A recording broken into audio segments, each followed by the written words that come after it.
7 o'clock. We could all stand for the pledge. Mike, would you lead us in the pledge, please?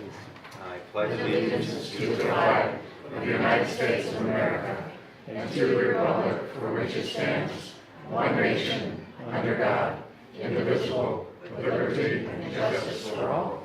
Have a moment of silence for the men and women in the armed forces and for Senator John McCain.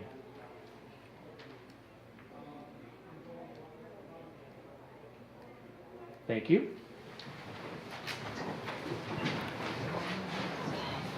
Next, public participation. Walter.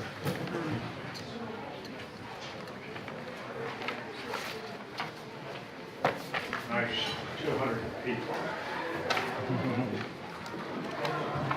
How many on the list? 200 people. Two. Leah?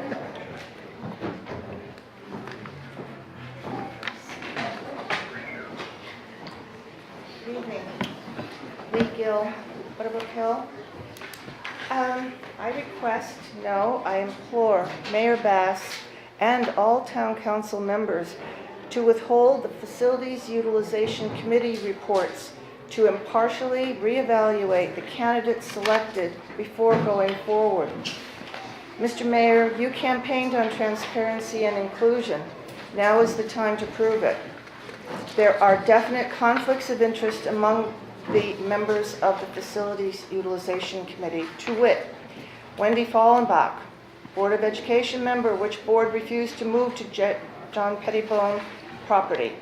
Paul Szymanski, Town Council member, not a professional structural engineer. As they say, a proctologist is not a colorectal surgeon. Tom Pilla published newspaper articles against saving the Pettibone building in favor of tear down.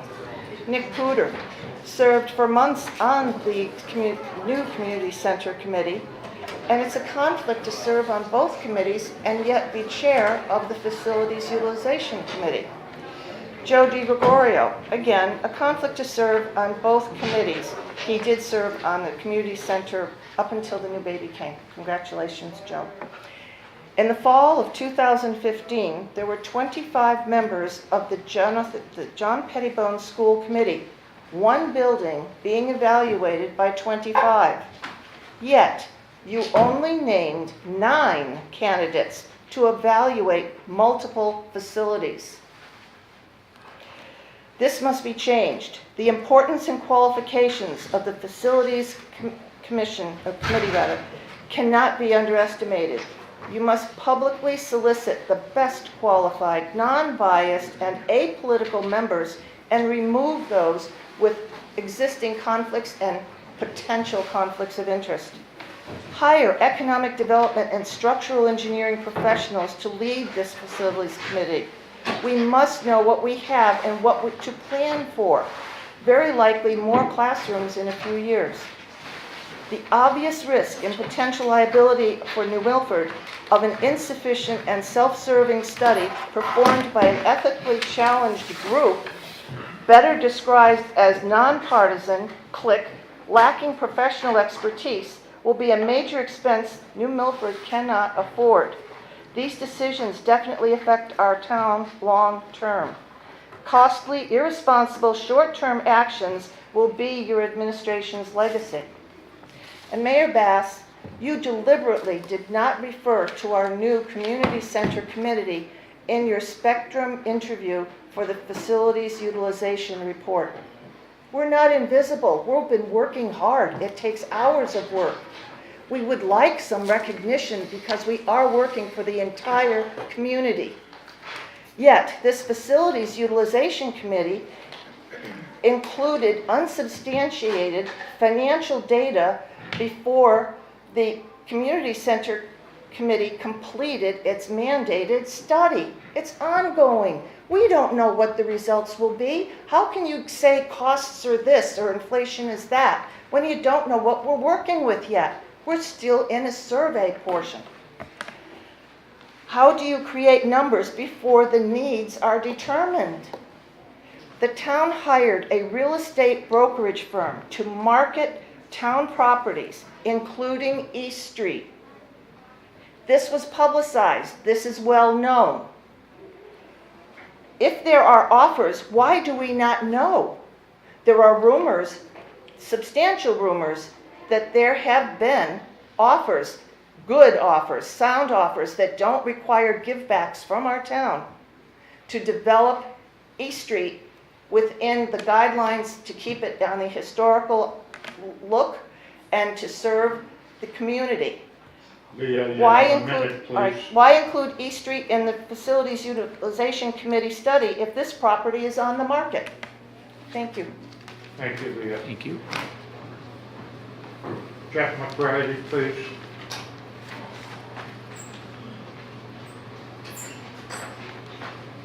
Jeff and Brady, 288 Kent Road. Good evening, Mayor, everyone. I heard a rumor, okay, and it came from a reliable source, that some of the people on the committee for John Pettibone School are saying they'll spend funds for any improvement the way they want.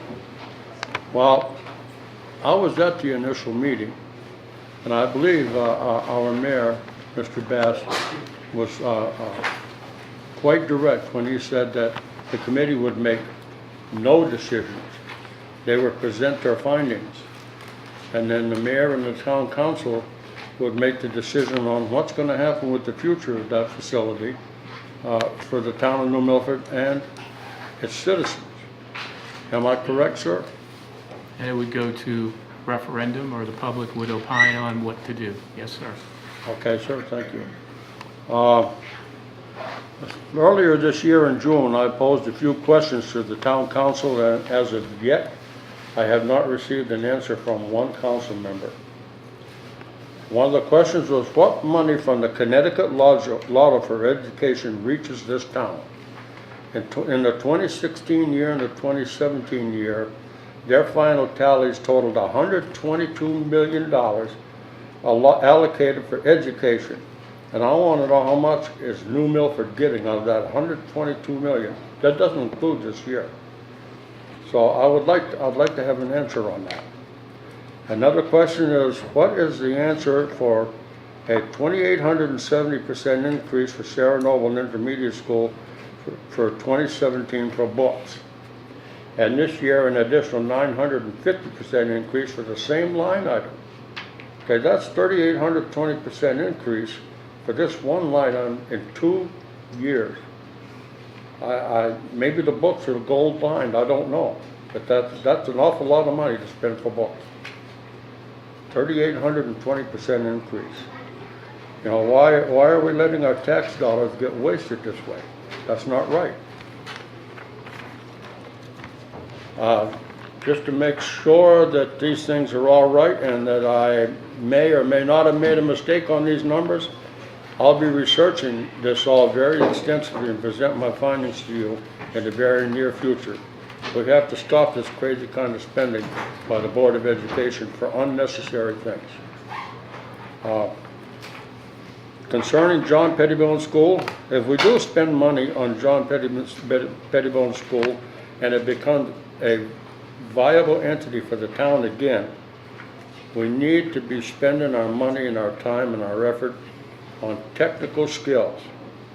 Because you look at the percentage of students that go to college versus the percentage of students that can't afford to go to college, and they work at McDonald's or Dunkin' Donuts, Burger King or Five Guys or Walmart or whatever for a minimal wage. So we need to have technical facilities put into that building if we keep it, so that they can learn a trade like electrical, plumbing, carpentry, you name it, HVAC. There's a whole variety of things. And if the town incorporates the right kind of businesses for these schools, it can generate a lot of money there, as well as teach the kids a trade. So I'm asking you folks to please take serious issue with some of these things. Thank you very much. That's the end of the list, Mr. Mayor. Thank you, sir. I'm sorry, pardon. Can I have a minute to add to the public comment? Mr. Mayor, Council would have to waive the rules. I move to waive the rules to allow her to speak. Second. Any discussion? All those in favor? Aye. Thank you. Come on up, Lucy. Yes, ma'am.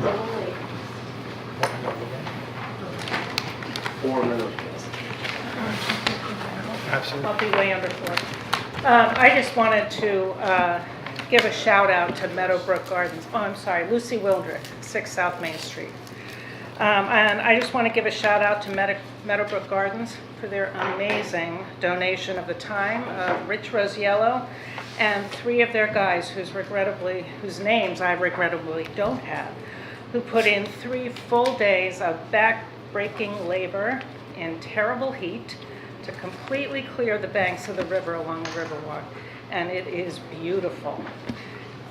It reopens that incredible vista that we have and forget when things grow up on those banks. It's really a spectacular job, and I implore the town council to do whatever's necessary to make sure that town staff has the resources they need to maintain the bank in that condition. It's such an important asset, along with maintaining the green areas and flowering gardens, which have improved over this summer, and it's been really terrific to see, and I hope that we are able to continue to put dollars towards that, because I believe that improving the first impressions of this town provides economic development benefits, and I think it's really important. So thank you, appreciate the time. Thank you. Please. Thank you. If we could have our first team, which will be the 8 Chaos.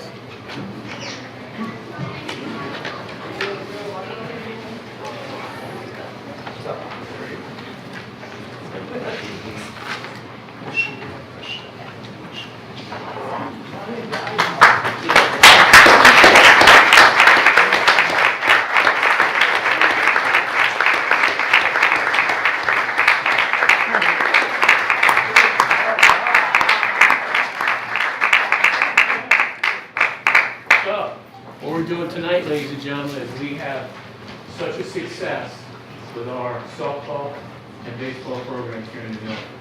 And you'll see, because of the great coaching and organization we have a lot of champions here tonight. And start with you guys, okay? So I'm going to read off some names. If I get them wrong, tell me, okay? All right. All right. So where's Tierney? She's not here. How about Mary? Murray, okay. So I'm going to read yours, and then everybody else, I'm just going to read your name because it says the same thing. So this is how proud the town is of you guys, okay? So congratulations to number 8, Mary Belton, the Milford Chaos 8 and under softball team for your first place finish in the 2018 Connecticut Babe Ruth Softball 8U State Champions.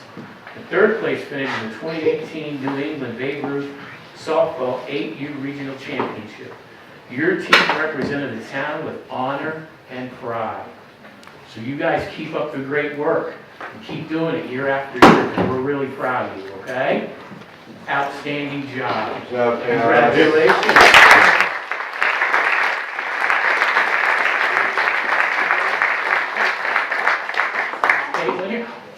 Here we go. Caitlin? Oh, there we go. And here's yours too. Congratulations. How about Megan? Congratulations. Oh, congratulations. Oh, there we go.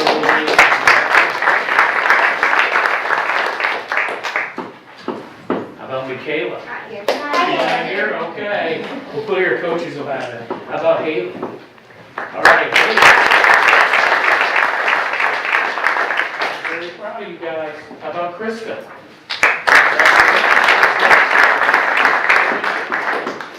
Okay, here we go. Oh, congratulations.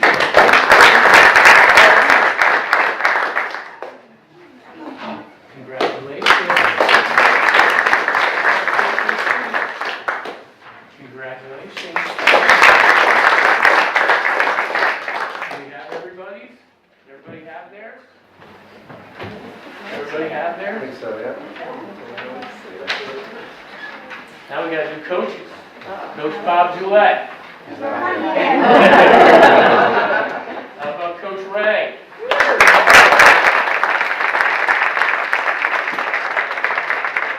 How about Coach Drew?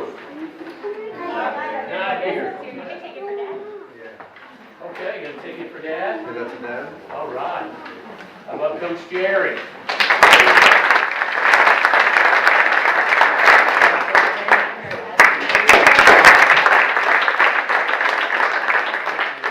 Girls, thank you so much. We're so proud of you guys.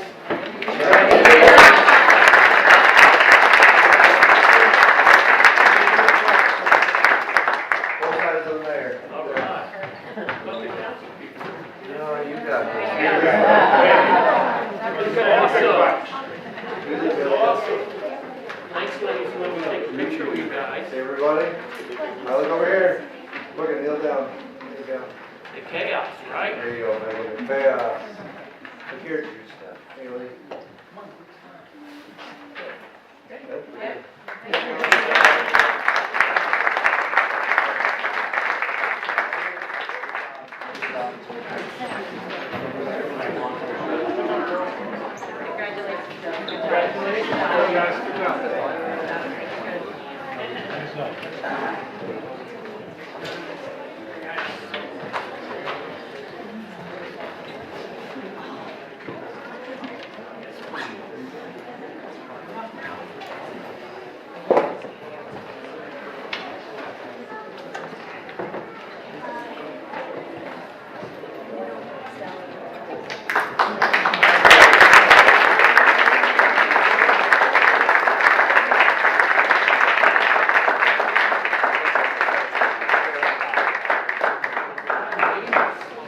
You guys know why you're here?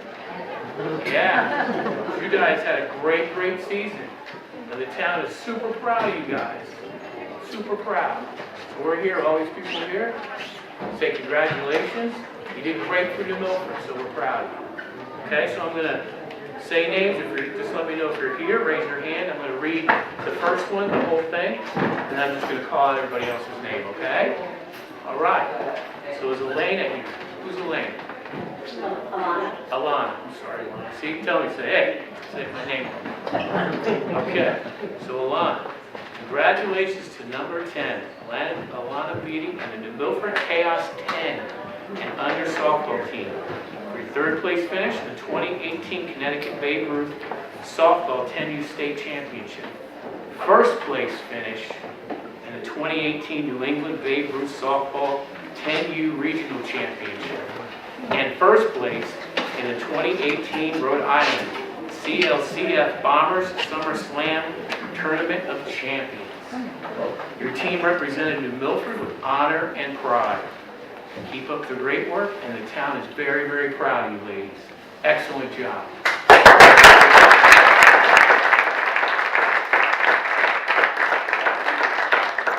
Congratulations, Kelsey.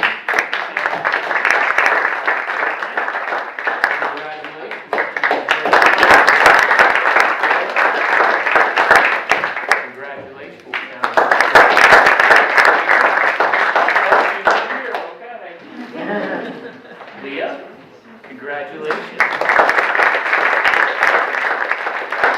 Great job.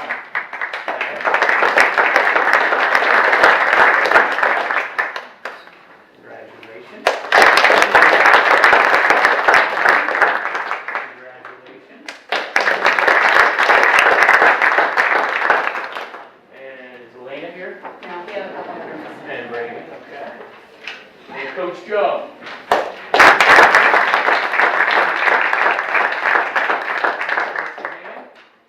Okay. Coach Rob? No. Okay. And then Coach Michelle.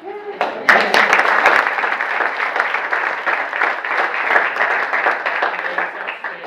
Outstanding. Good job. The girls have one more special accomplishment that, who's brave enough to say it in front of all these people? Go ahead, Alana. Where are we going on Friday night? Fenway Park, you know where the Boston Red Sox Oh, are? yeah.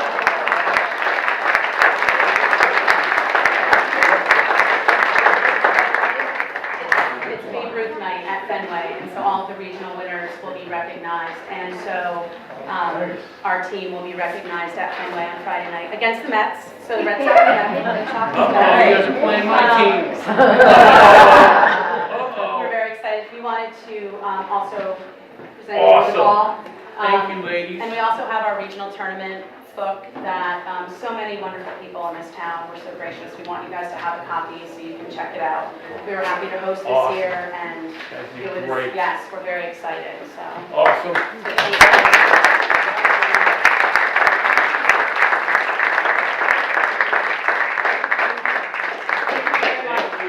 Thank you, guys.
On a great season, and we're proud of you.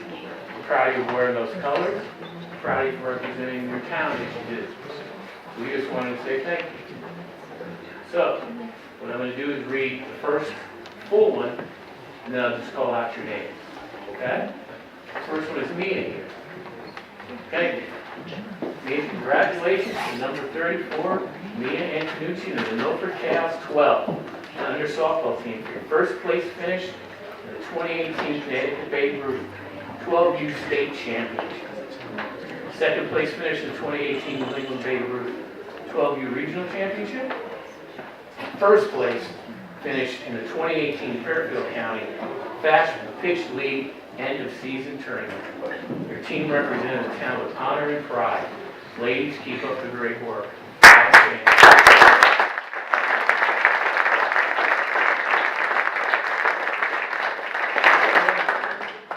Anna, congratulations.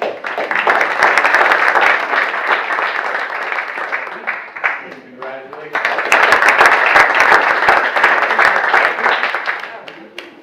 Congratulations.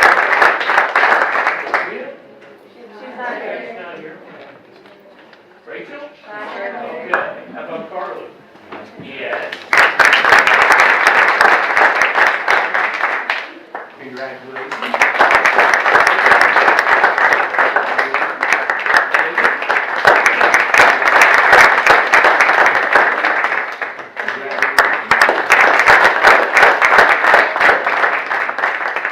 Coach Frank.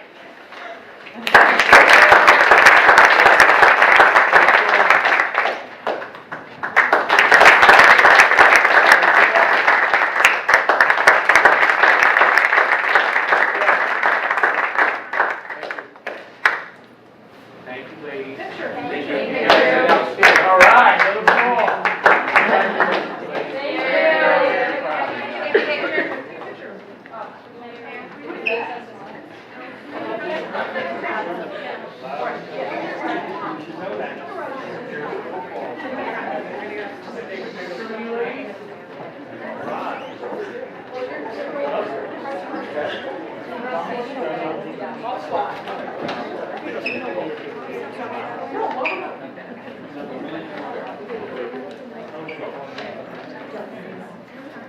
Ladies did awesome.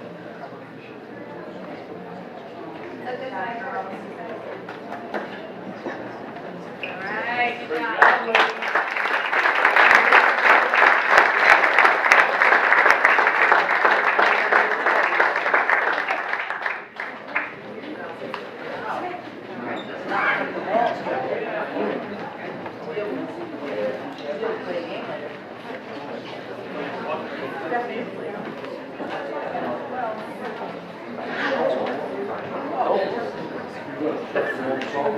We need to stop that, man, like champions here.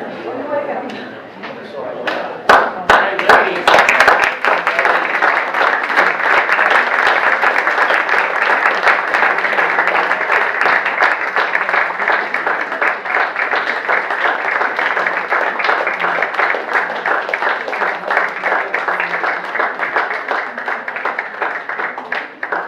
Hello, ladies, how are you tonight? You guys know why you're here? So the town's here to thank you. See how proud we are of you guys. Outstanding job. Wearing the colors of pride, representing our town like you do. We just wanted to say thank you. And we honor you.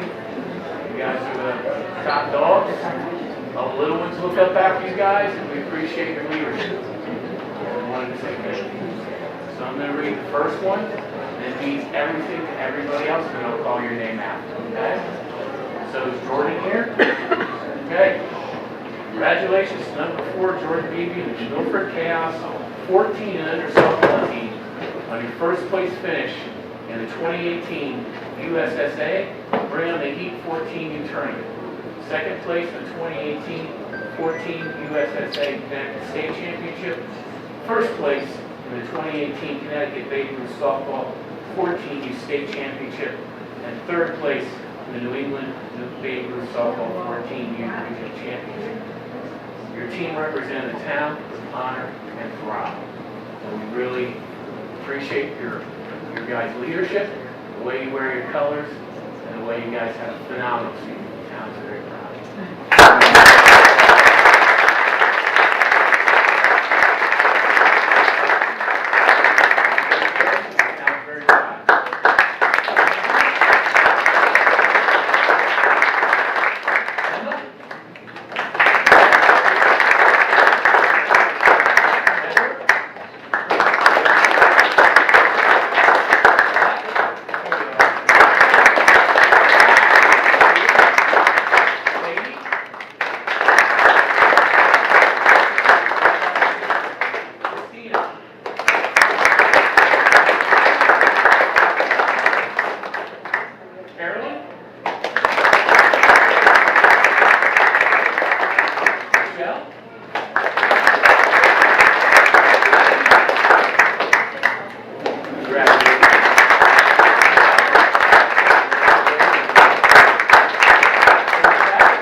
great about this town, as you can see, especially with the organization. Lots of winning, lots of champions, and here we got on the gentleman's side as well.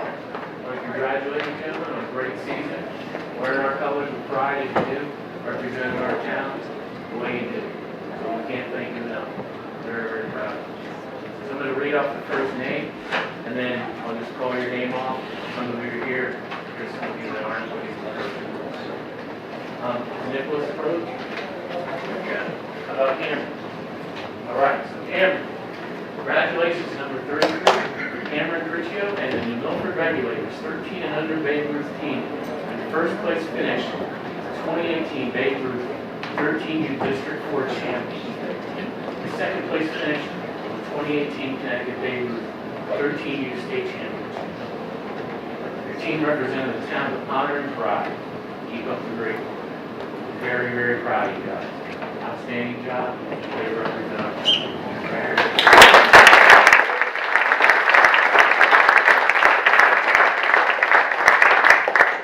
Jacob? Luke? Nope. Zachary? Yes. All right.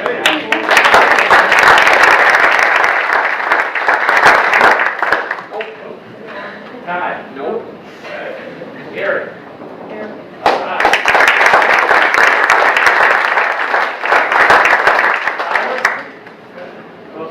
Nope. Good. Colin? Nope. About Mr. Tubbs? Yes.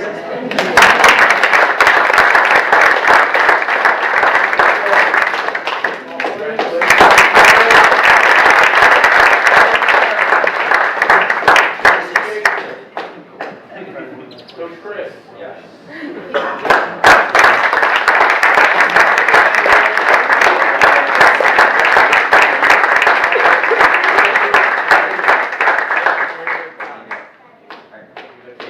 Thank you.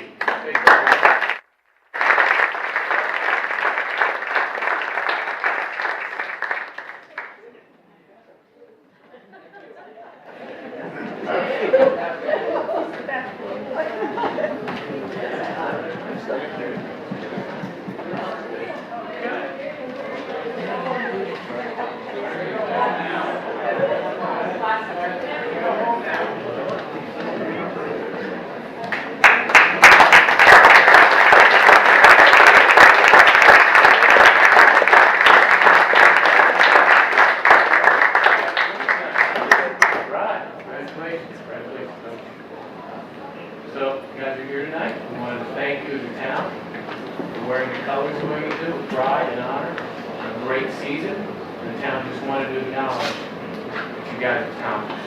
Outstanding. So what I'm going to do is read the first name. I know a lot of you guys are absent today. You can just tell me, and then I'll give it to you, Coach. And just wish the team a heartfelt thanks from the town. Thank you. Yes, sir. So it's Kyle here. Good. About Brian? Good. About Ed? Good. Ed? Congratulations, number 14, Evan Carlson, and the Milford Riverhawks, 15 and under Babe Ruth baseball team on your first place finish at the 2018 Extreme Baseball Memorial Day Tournament. First place finish, the 2018 Babe Ruth Baseball 15U District 4 Championship. Second place in the 2018 Connecticut Baseball 15U State Championship. Your team represented the town with honor and pride. We're very proud. Keep up the great work, gentlemen.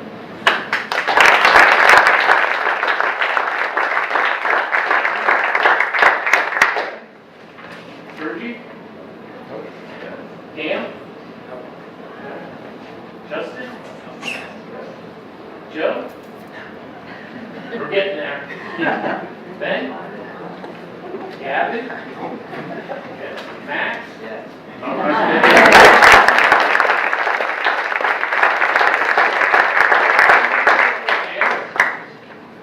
David? Karen?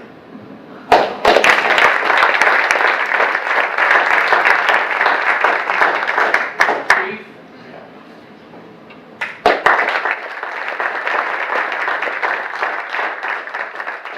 There's Coach Carl, and there's Coach Jim. Yep. And there's also Coach Keith. Yep. And lastly, for everyone, especially within the program itself, we also want a memorandum of Coach Greg Oh, that's great. I just want to make sure that you had that. That's awesome. And May is when we're going to turn.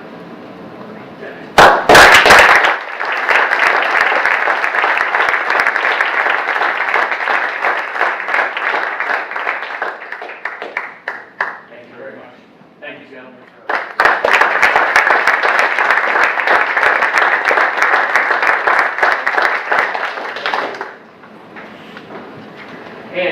And we have one more set, and this is for our lifeguards that were at Lendemi. Come up front, please.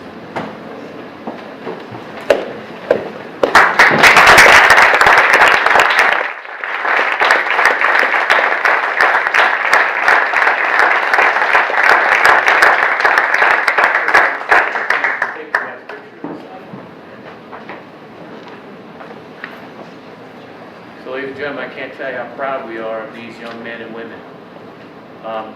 They did remarkable things this year. Saved a lot of lives. Did a lot of good things. And the town can't thank you enough. Absolutely. Outstanding job. So tonight, I'm going to call your names out. And the same thing we did with these, I'm going to read. It's the same thing. The town just can't thank you enough. Emma. Is Emma here? About Samantha. About Ash? Good. Peter? Yes, sir.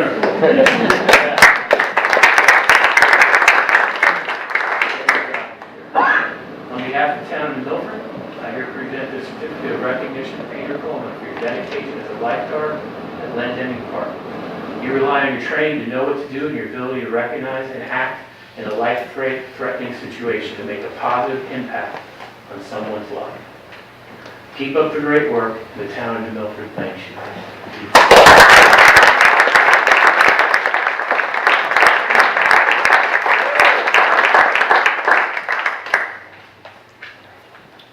Matt? Good. Kendall? Good. Cal?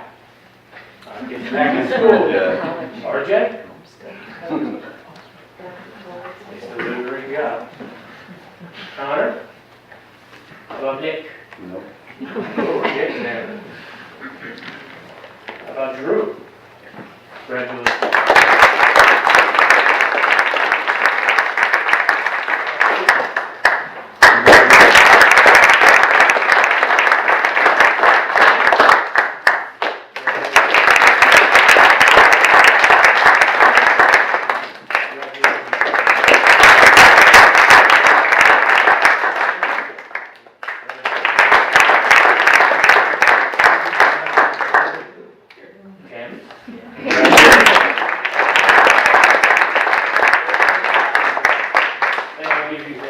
Thank you very much. Congratulations.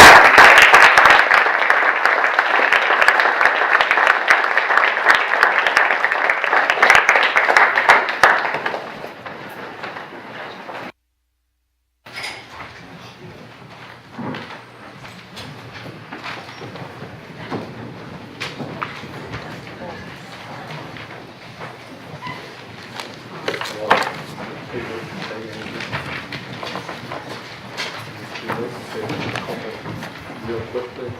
No. Too late to say a couple real quick things.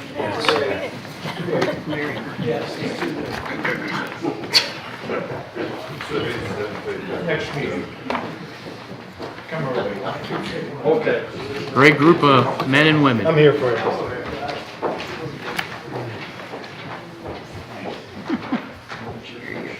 So next we go into mayor's comments. I'll make this as brief as I can. Kind of some highlights, road updates. We continue to work on our roads infrastructure. We've started road construction on Long Mountain Road for those that haven't been up there yet, and begun tree cutting and drainage and preliminary work on Squire Hill Road. These are the two main roads that we're working on for this year for our road construction projects, the major ones. Town Farm Road has been paved, and the roundabout on Still River Drive is proceeding as planned. We've done chip sealing, and our crack sealing program is beginning. We're beginning our band roads, which include Great Brook, Stephanie, Sega, and other roads. The next step in the program is we're going to become very proactive in how we plan for our future road construction. First, we're going to look at how we engineer the roads, which we have been doing in the most efficient manner as possible. As you can see on tonight's agenda, I've asked the council to approve two job descriptions, one for a design engineer and one for a town surveyor. The goal is to have in-house staff to assist in our new road program. Currently, we spend $400,000 on road consultants. By having these positions, we can save approximately half the cost and have a dedicated staff to concentrate 100% on the town of New Milford's work. Our goal this coming year is to break ground at the beginning of the spring construction season. We will be able to work on engineering and surveying roads in the winter, which will then allow us to begin our process of road construction earlier, thus doing more roads, thus helping out with our future plans. Another thing we've been working on, is Lucy had said, at public participation, is the beautification of our downtown. We continue to work on beautifying our downtown and the surrounding area. I'd like to thank the New Milford Garden Club, the volunteers, the Milford Park and Rec Youth Agency, the Milford DPW, and the business community for all their work. But we have more to do. From adding additional gardens with the support of our business community to a community cleanup that we will be scheduling in the near future. We're also working on tying the riverfront to the downtown community. The Riverfront Committee has been busy in creating Riverfest event that will be scheduled for October 13th. We're also creating walking loops within the riverfront and the downtown. We will also have historical and architectural walks as well. Those are going to provide some economic drivers as well as health and safety benefits for our town's taxpayers, residents, children, and people that want to come visit and play and work here in New Milford. As far as economic development goes, we're continuing our search, and we've been interviewing for an economic development director. More interviews we will have in the next few weeks, and I will apprise the council, the next town council meeting, where we are with that. Good news is we've seen an increase in interest in New Milford and investment. Some of the opportunities that are before us I have received an LOI, which is a letter of intent, for the town's Peagler Hill property. I'm asking town attorney Matt Grimes to review the LOI. The developer wants to put 100 units of luxury market apartments with a 20% set aside for workforce housing on the town's piece.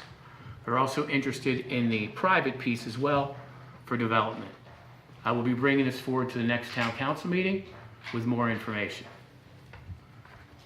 Also, there's another piece of interest, and that is East Street School. We have had interest in the school property. I currently have one LOI, which is a letter of intent, for the property. And that is from Dakota Properties. They would like to see affordable housing put on the property. That includes abatements. We have another developer that's interested in assisting living, but has not provided an LOI as of yet. They're studying the property. I also met with Greg Farmer and the team from the Connecticut Trust for Historic Preservation last week. They have grant opportunities for East Street School, including planning, renovation costs, and tax credits. We're going to be reviewing all the options and bring forth a recommendation to council at the next meeting. But we're not going to fast hurry. We're not going to opine on things that we don't have an idea about. We are going to make sure that when we bring it to council, that you, council, have all of the information you need to make a conscientious decision. Finances. Our finance director, Greg Ossipal, is going to be giving a presentation this evening, but I wanted to mention that we have spoken to Moody's Investment Service, who rates our bonds. On October 16th, 2017, New Milford received a negative outlook on its bond rating. When I took office in December 2017, we went to work. We went to work to tackle the reduction in state revenue. How are we going to do that? How are we going to look at our job functions? How are we going to look at how we operate with reduction in state revenue? From layoffs to reorganizing our town government, which we're still in the process of doing, to looking at all our investments, protocols, and procedures, we were able to navigate this past year's financial mess that the state of Connecticut gave us. And with good news, with looking at our protocols, looking at our procedures, looking at how we do business on a day-to-day basis, and how we're planning for the future, from our investments to our road construction, to our investments in our town, in our infrastructure, and how we do things, Moody's has taken the negative rating off of our bonds. I want to thank our finance department, Greg Ossipoff, our employees, this town council, and this Board of Finance for your hard work in making this happen. As the summer ends, I would like to thank Dan Calhoun and the Park and Rec staff, the security, the lifeguards, the park rangers at Len Deming. We had a challenge of numerous people coming into the park without a pass, disrupting residents who did pay for their permit. Working together with the New Milford Police Department, we were able to vigilantly patrol the beach and Addis Park so that all beach and boat permit holders could enjoy the park. In the off-season, we're going to look at ways to continue to enhance our security measures for the next beach season. As for the police chief, there's been a lot of conjecture. I want to set the record straight. We're in the process of interviewing for a new police chief. I would like to thank Chief Boyne for continuing as chief and Lieutenant Cavello, second in command, as we continue this process. I appreciate the professionalism of our department. I appreciate the professionalism of our staff, and we're going to continue to work to provide a safe environment for our kids, our town, our business, and our future. That's utmost in all of our minds. We continue to work with our Board of Education partners. We're looking at jointly purchasing our oil tanks. That through the council and through the wisdom of the taxpayers who approved our budget, we have the ability to do our oil tanks this year with our school. We're also in negotiations and talks with our high school, which we just had last week, concerning Hill and Plain School, the high school roof, Scaticoke School, Sarah Noble School, and the Northville roofs.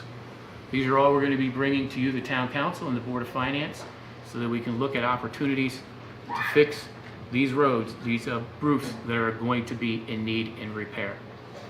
We are also looking at energy savings by jointly purchasing, as we have before, and also looking at an ESCO opportunity with the town, the Board of Ed, and the WPCA, all in efforts to create opportunity for savings that we can use for capital requirements. Over the summer, we've also been working with our EOC team. That's our emergency operations team. And what have we been doing?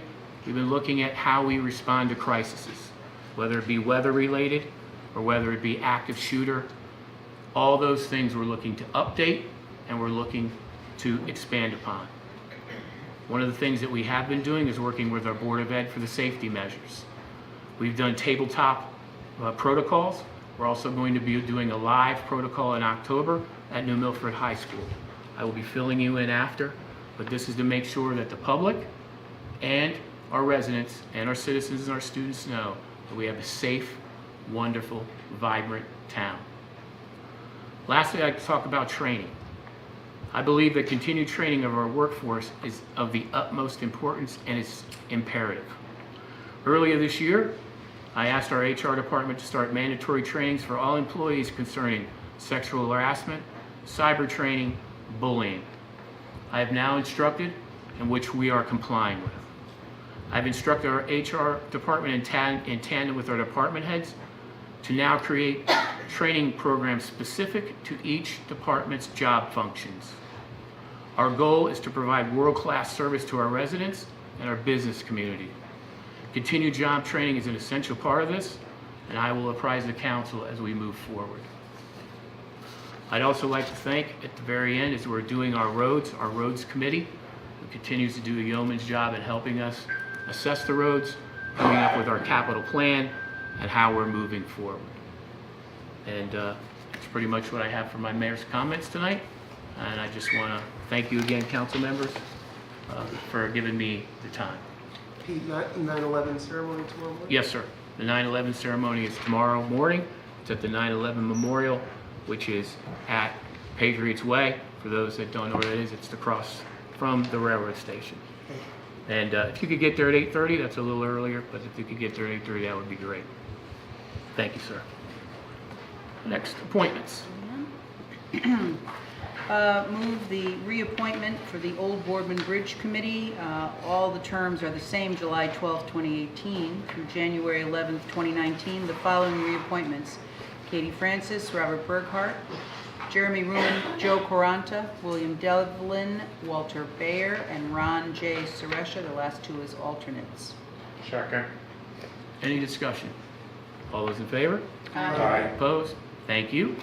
Move the appointment to Housing Partnership of Ivana Butera, term of September 10th, 2018 through November 30th of 2018. Second. Any discussion? And Ivana's replacing Peg, as Peg is now retired. All those in favor? Aye. Opposed? Thank you. Appointing for the Cable Advisory Council Gloria Arnold, who's filling a vacancy, term September 10th, 2018 through June 30th, 2020. And the appointment of Patrick Sears, also filling a vacancy, same September 10th through June 30th, 2020. Second. Any discussion? All those in favor? Aye. Opposed? Thank you. Economic Development Commission reappointment of David Elmore, July 1st, 2018 through June 30, 2020. And the appointment of Michael Anastas, filling vacancy, September 10th, 2018 through November 30th, 2021. Second. Any discussion? All those in favor? Aye. Opposed? Thank you. Zoning Commission, appointment of Teresa Atkinson, filling vacancy, September 10, 2018 through November 5th, 2019. Second. Any discussion? Dr. Mullen? Mayor, I sent you a name to have on tonight's agenda. I don't see it on the agenda. No, the name was appointed to me from your PTC. I interviewed both candidates, and I chose Teresa Atkinson to fill the zoning slot.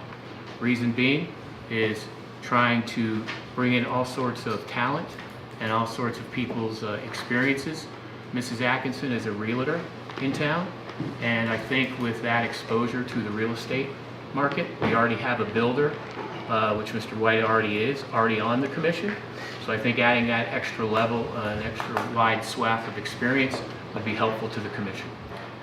I'll ask you the same question. I asked to have a name on the agenda. It's not on the agenda.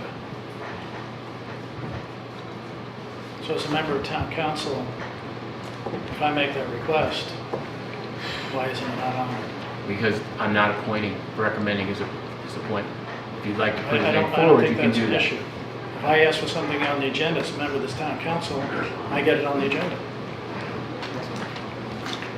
Mr. Grimes? No, I've opined on this subject Yep. before, this very subject, and the charter's crystal clear. The appointments are the prerogative of the mayor. If somebody, if a council member wants to request an item be added to the agenda, roads, et cetera, it's perfectly within their purview to do that. But if they forward a name to the mayor for an appointment, the mayor's not willing to appoint that person, it doesn't go on the agenda. The charter's crystal clear. The charter may be crystal clear on that, but here's the problem with that argument, is that when you sit in the minority, you don't get the person you want forward. In this situation, we have an elected official who stepped down. The DTC represent the Democrats in town. If you are a member of the RTC or a DTC in any town in Connecticut, you are an elected official representing those in your party. So therefore, I sit in the minority position. I represent the Democrats. I asked to have a name put on the agenda. The courtesy should be, it should be here. I don't know her background. You tell me she's a real estate agent, that's wonderful, but that's not the point. So, it shouldn't be done. And I'll add one other thing. Yes, sir. If the roles were reversed, you would be arguing the same thing I'm arguing. Thank you. Thank you. Any other discussion? All those in favor? Aye. Opposed? Abstain. Abstain. Thank you. For Inland Wetlands Commission, appointment Irene Scarballo, filling an alternate vacancy, September 10th, 2018 through November 30, 2018. Second. Any discussion? All those in favor? Aye. Opposed? Thank you. For the Arts Commission, oops, sorry, Paul. Just abstain. Oh. For the Arts Commission, move to appoint Julie Learson, filling a vacancy, September 10th, 2018 through November 30, 2019. Second. Any discussion? All those in favor? Aye. Opposed? Thank you. For the Youth Agency, move for the appointment of Heidi Edel, I'm sorry if I messed that Adele. up, filling a, Edel? Heidi Adele. Adele, filling a vacancy. She'll work from September 10th, 2018 through November 30, 2019. Second. Any discussion? All those in favor? Aye. Opposed? Thank you. Move to appoint for the Bike and Trail Committee 2, appointment of Lisa Aronson, Tom O'Brien, James McKeon, Linda Malarkey, William Baker, Chris Tuccaro, Melvin McBriarty, Irene Meltzer, Gary Hita, all for the term of September 10, 2018 through March 11, 2019. Second. Thank you. Any discussion? All those in favor? Aye. Opposed? Thank you. Item 7, move to approve the minutes of the regular town council meeting of August 13th. Second. Any discussion on the minutes? Lisa? I have one, and I apologize, last time I know my comments ran very long. On page 10 of the packet, which is page 6 of 15 of the meeting minutes, it says the full copy of the charter of the Bike and River Trail 2 was attached. I couldn't find it because there were specifics in the charter in terms of deliverables, so I brought another copy just to make sure that it got attached.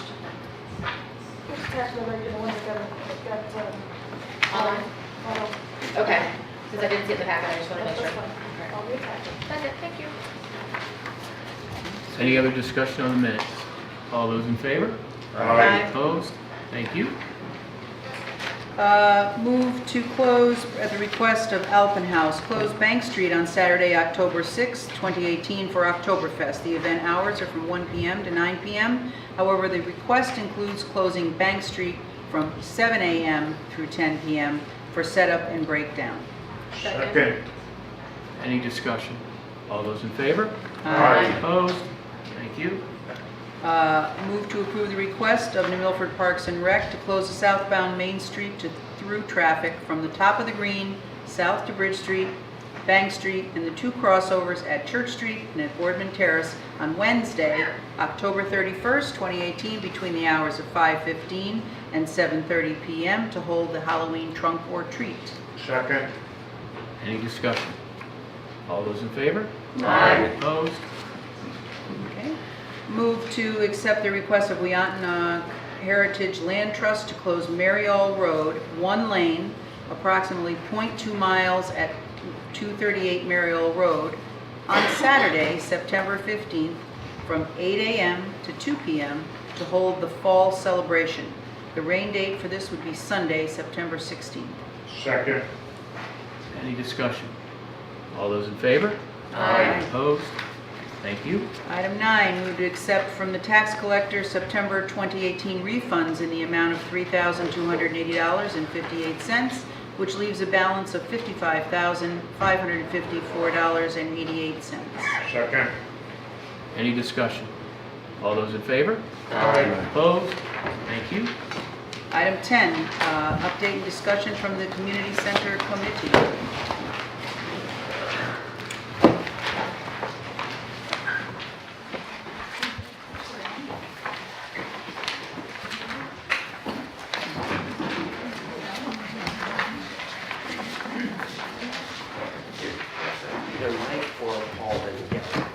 Yeah, can I get it? Thanks.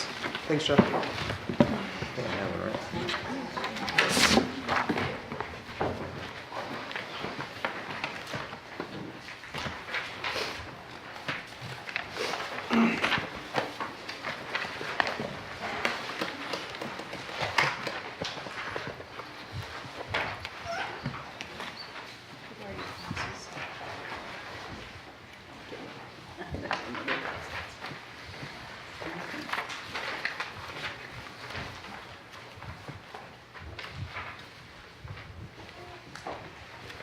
Waiting for Bill Gates to give us the okay.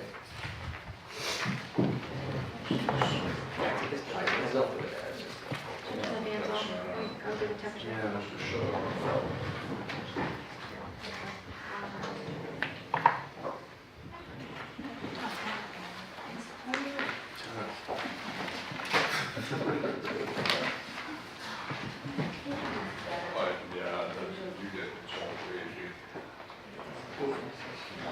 Oh, no, I don't, no, it's fine. Yeah.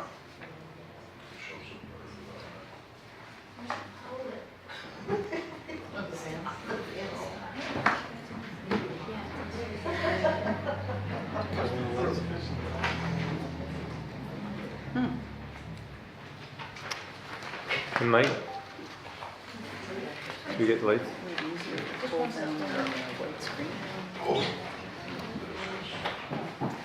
That's good.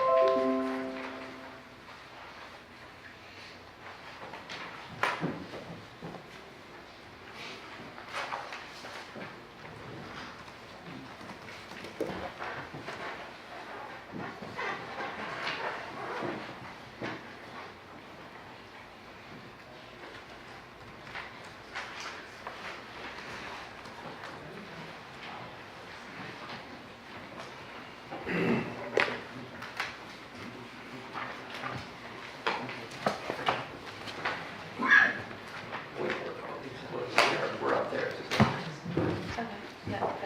Yeah. Good evening, I'm Michelle Ligori, I'm the chairperson of the Community Center Committee. This is Jeff Winford, he's the vice chair, and we're here to present the interim findings. This is not our final report, this is just what we've done so far. So the Community Center, we've been meeting since March. We were appointed in January.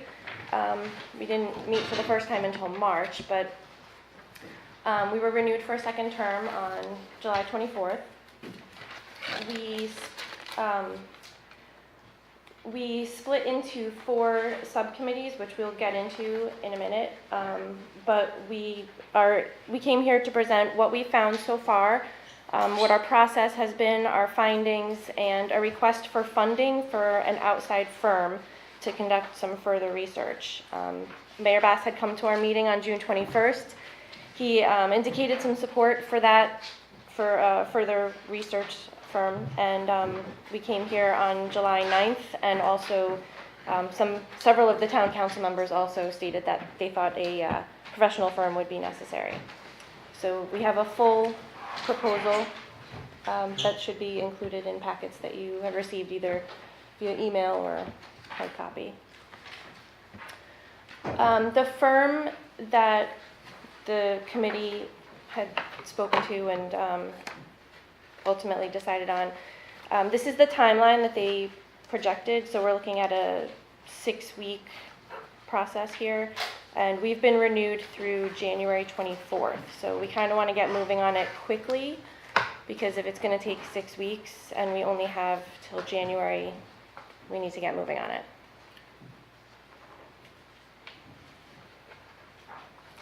So our charge, which I think several members of the committee are here, and I think they would agree, we've read it at almost every meeting. So our charge, we have three bullet points up there. To study the feasibility of a community center, recommend the community center's composition, operational structure, and finances, and recommend any steps needed to legally accomplish the creation of the community center. So like I said before, we studied 4 areas. We had 4 subcommittees within our committee.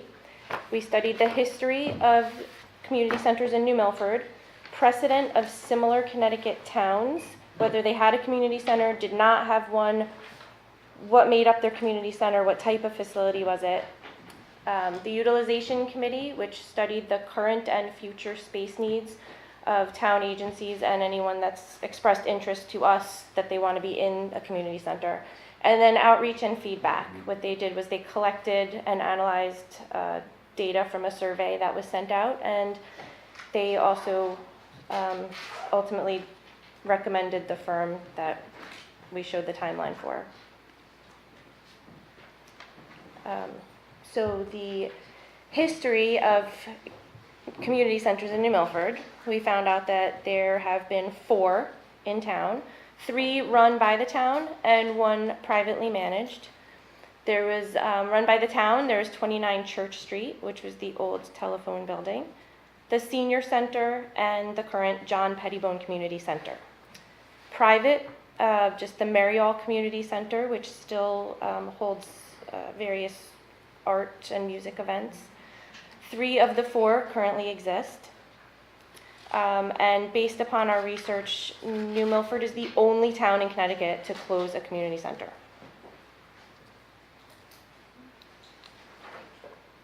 So the most complete community center that we've had in this town existed back in the 60s and early 70s. That was the one in the old telephone building on 29 Church Street. Parks and Rec was the first town agency to occupy it, and there were programs offered to all ages and various experiences.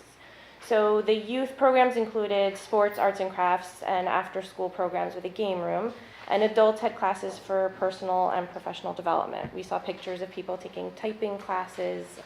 Here's the pictures. So those were from right here in New Milford just a few decades ago. The classes also involved things for adults such as accounting, law, as well as other home skills, and the kids also learn not just baseball, which they're being taught there, but other school and homework affairs as well. So it was an educational facility. So the community center, we wondered, why is New Milford the only town to close a community center? Well, it turns out it was the lack of will on part of the town, public entities, and volunteers, which we know in New Milford we rely a lot on volunteers. So the town agencies moved into 29 Church Street, zoning, health department, and a few others. Parks and Rec lost a lot of space. They could no longer support most of the community center programs. The teen center remained open for a while, but eventually closed because of space. And that was the end of the community center in town. So we do have a senior center here. In some towns, the senior center is what they consider a community center. Our town serves the seniors very well, but it only provides for the seniors. So it's, in some towns it may be the community center, but here it doesn't work that way. We have a large generational gap in town that only the seniors are served at the senior center. The Marial Community Center was founded in 1951. Its main focus is on the performing artists, readings, speakers, education. It's run by a board of directors, and it just shows how a specialized center could be in a community. If you want to talk about precedent.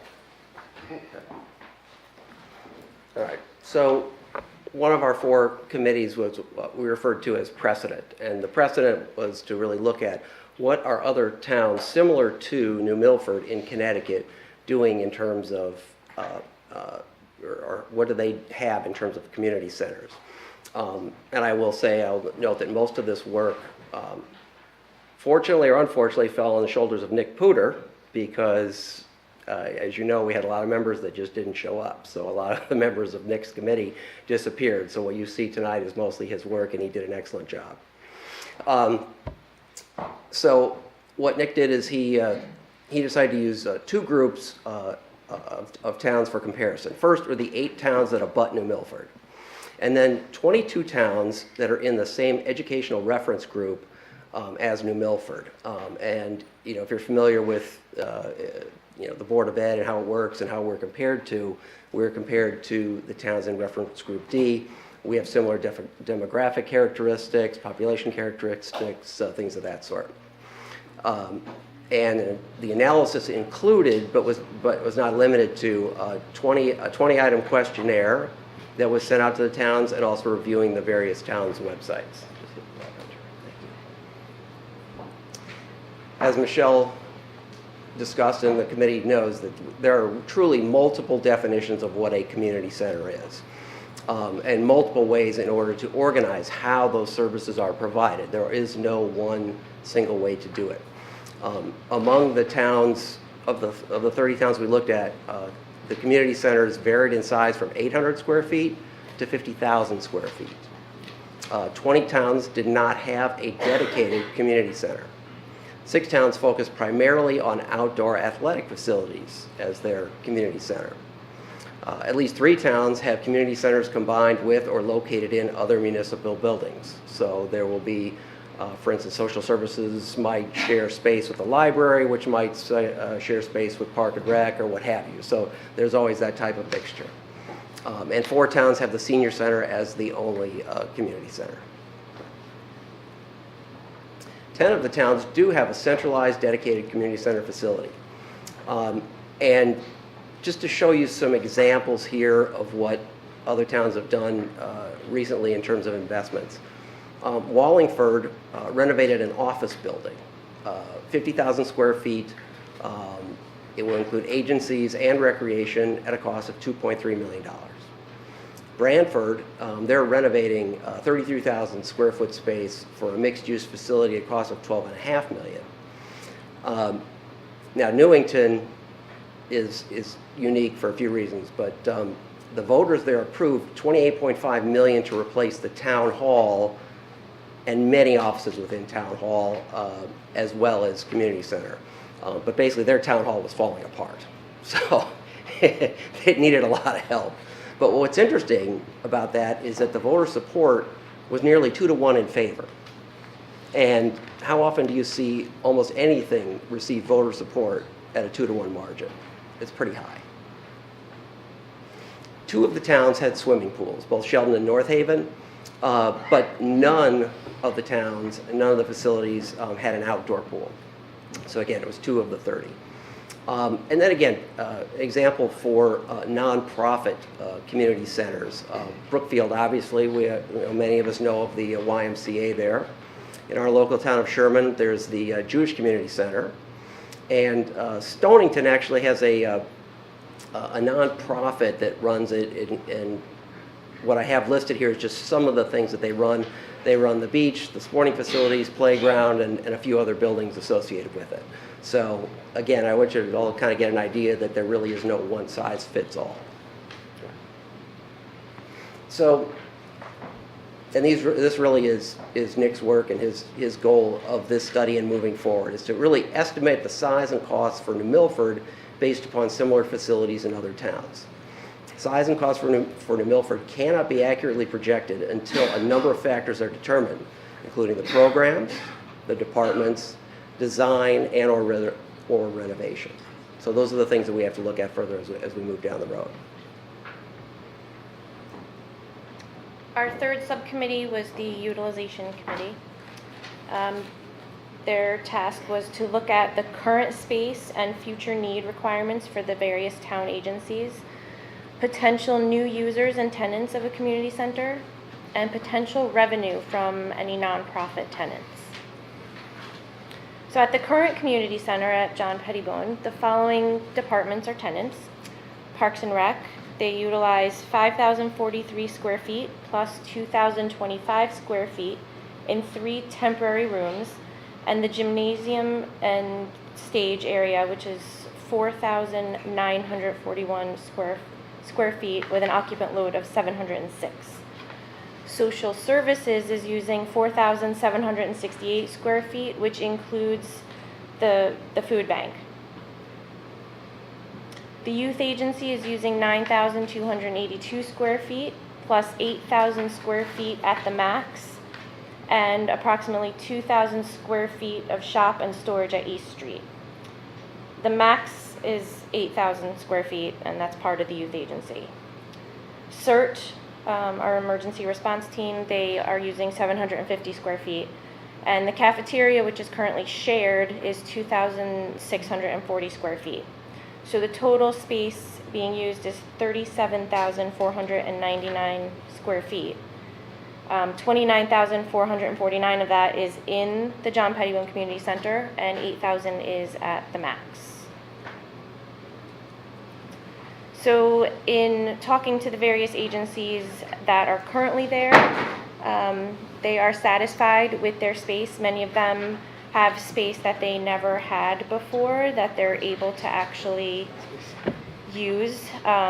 For example, Social Services is thrilled with what they have now. They They used to have food in the hallway in their old space, and now they were able to set it up like a shop so people could come in and get the food that they need weekly with some dignity. Possible new tenants coming in, very interested. We've heard a lot from Robotics and Beyond. We've heard a lot from the culinary school. A couple times Northville Amateur Radio Association has contacted us. We've also heard from literacy volunteers, the Thrift Mart, and some other local groups like the Boy Scouts and Girl Scouts who are constantly looking for space to meet. Potential revenue from any new tenants. We host only town agencies. It's not going to generate much rent revenue.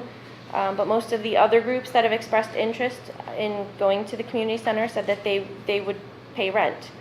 So the culinary school and the Thrift Mart, they're the two big ones that have really been after us, that they want to get in there. They contribute a lot to New Milford through job training with the culinary school, scholarships to seniors. The Thrift Mart contributes, I think, over $100,000 in scholarships a year. The culinary school, they want the kitchen and shared access to the cafeteria. They're currently paying $1,500 a month. The Thrift Mart would love 5 rooms, about 3,750 square feet. They're willing to pay market rate, and like I said, they donate about $100,000 to town entities. Robotics and Beyond, they need about 1 or 2 classrooms with additional space for their summer camp. They can pay about $1,000 a month. Over the past 2 years or so, they've moved around to various places in town looking for a place to fit their needs. They know that they can get that at the community center. So the total space that is still needed, about 7,200 to 8,700 square feet.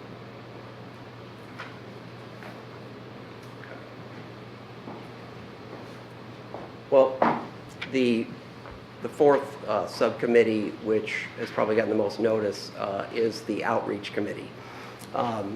As was discussed back in July, they conducted a month-long survey of New Milford residents. You know that it was distributed online, as well as hard copies, but through email lists from the Public Library, Board of Ed, Social Services, Park and Rec, the Youth Agency, and the Senior Center. And we received basically well over 1,466 responses. Okay. The key finding is that a majority of residents, roughly 80%, expressed a desire for a community center in New Milford. What's significant about this is that this data is nearly the same as the 72% desire for a community center recorded back in the 2010 Plan of Conservation and Development. This adds validity to both the 2010 study as well as the survey done this year.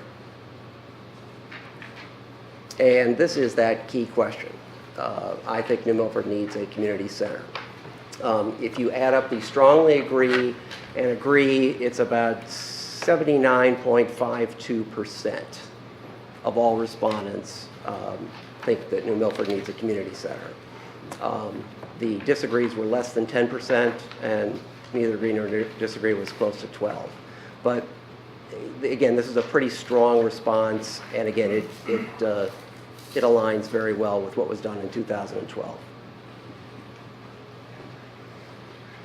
As part of the response, people were given a chance to make suggestions, and they made quite a few. I believe the total was 660, and I emailed all of you the report with all of the results from all 8 questions, and so you can feel free to look through all 660 responses if you wish. But they really suggested a mix of services, including government agencies, recreation, and educational opportunities, as Mr. Brady was suggesting earlier, and many others have as well. And these should be for residents of all ages. Before we move on to next steps, what's interesting is that when you look what the people asked for, or what they sought, it drives right back to what our town had as a community center in the 60s and 70s. Educational opportunities, recreational opportunities for youth, those desires really haven't changed. It's just that our town dropped the ball.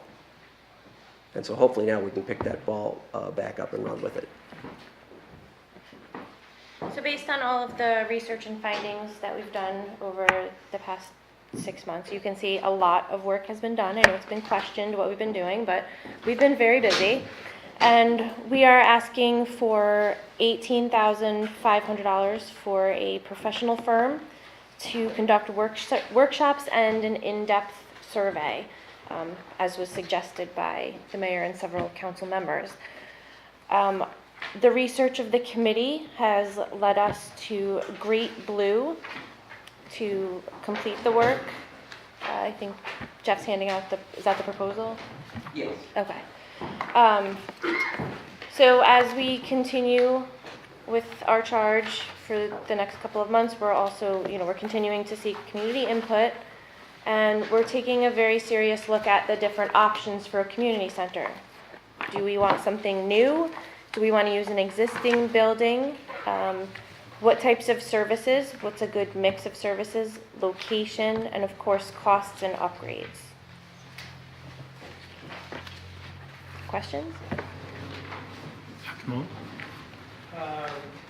Two, and they're both on utilization. I have not been able to go through the 606. You haven't? I was busy today, so. A part of a community center, one thing I think would be very important is adult education. Most of the adult education right now is mostly in the evening. And there are many adults that would truly need things to improve their lives during the day. They work different shifts, a whole bunch of different reasons. Was that one of the requests made for adult ed to be part of the community center?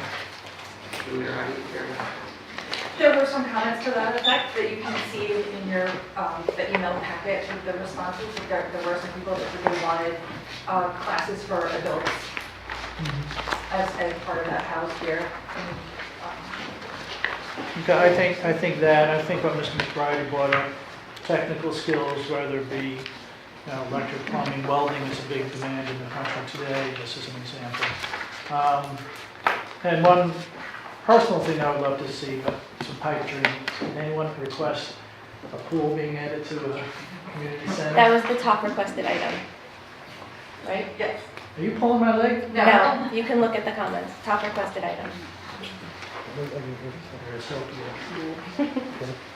Thank you. Any other questions? Katie? Michelle, you might have told us this last time, but the survey, I mean, I remember when you brought it up, I never got one, but how many people, how many email addresses was it sent to? So, I can answer that. I don't know the exact number. What I do know is when we were trying to figure out how to get it out to the widest swath of Milford residents as possible and in the fairest way possible, there was an evening when the mayor was present at one of our committee meetings, and we said, what are your thoughts?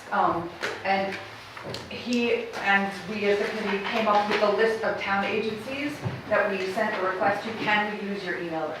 They said yes, so we never actually had the email list in our possession. We passed the survey on to the agencies and they forwarded them. So whoever was on those lists from those agencies received an email. Okay, and my second question is, were the people who received it, I don't know what system you used to handle these, were they able to answer more than once? No. We used SurveyMonkey. Really? They check the IP addresses, so It was only once. So these are 1,400 plus distinct responses. Yeah. And that's a pretty good representation of our community, because Great Blue is looking at 400 surveys, I think, as representation. Well, of I our just wonder community. what the representation is to what went out, because I think the night we first talked about this, there were several of us here, council members, who never received one. So I just, I'm not on their mailing list perhaps, however you did it, I don't know. Not saying it's not a good We did segment, some, but. just so you know, we did some checking on that. And first of all, again, it's important to remember that a survey is a survey. A survey is not a census. okay? A I understand surveys right, pretty well, okay. Jeff.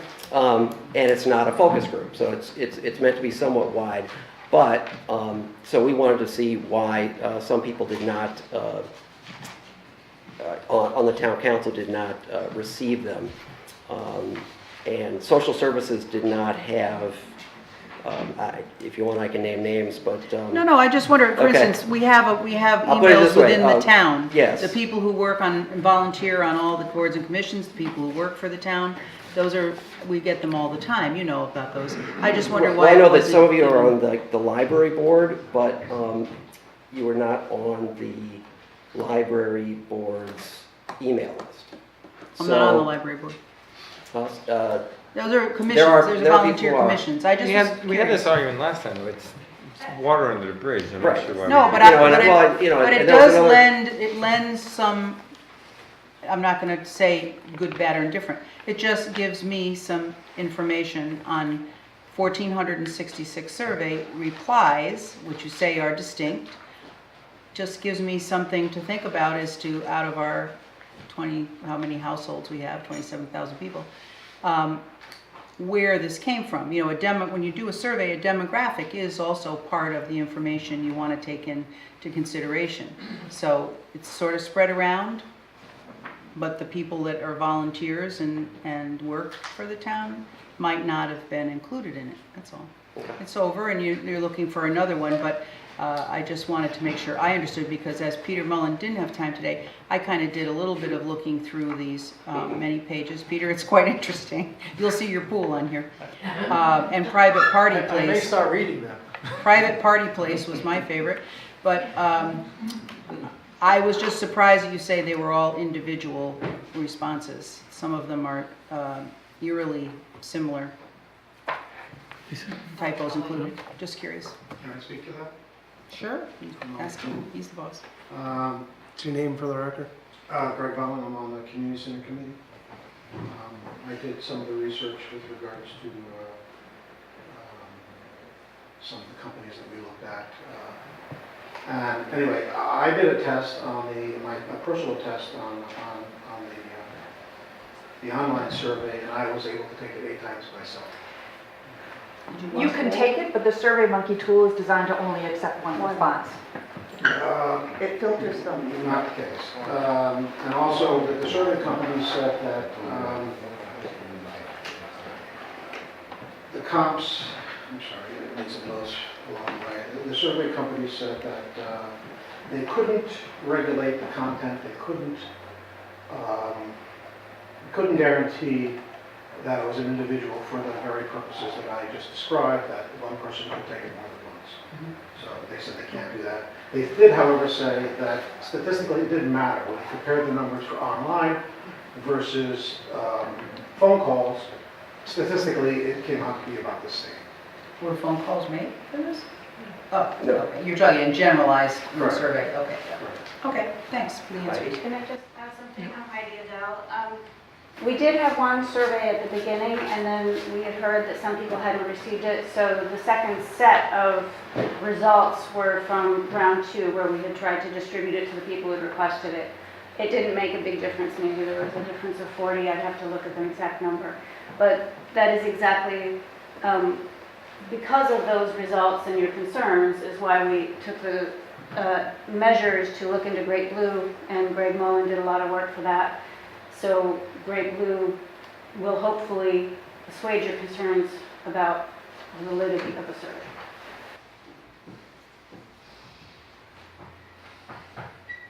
Just so you're aware, Heidi and Julie are members of the outreach subcommittee, and Greg's a member of the utilization committee, and then they combine together to come up with how they picked Great Blue to conduct the next step in the process.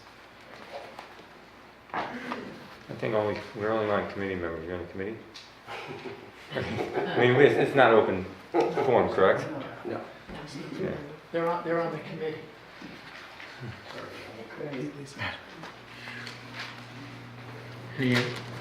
Any questions?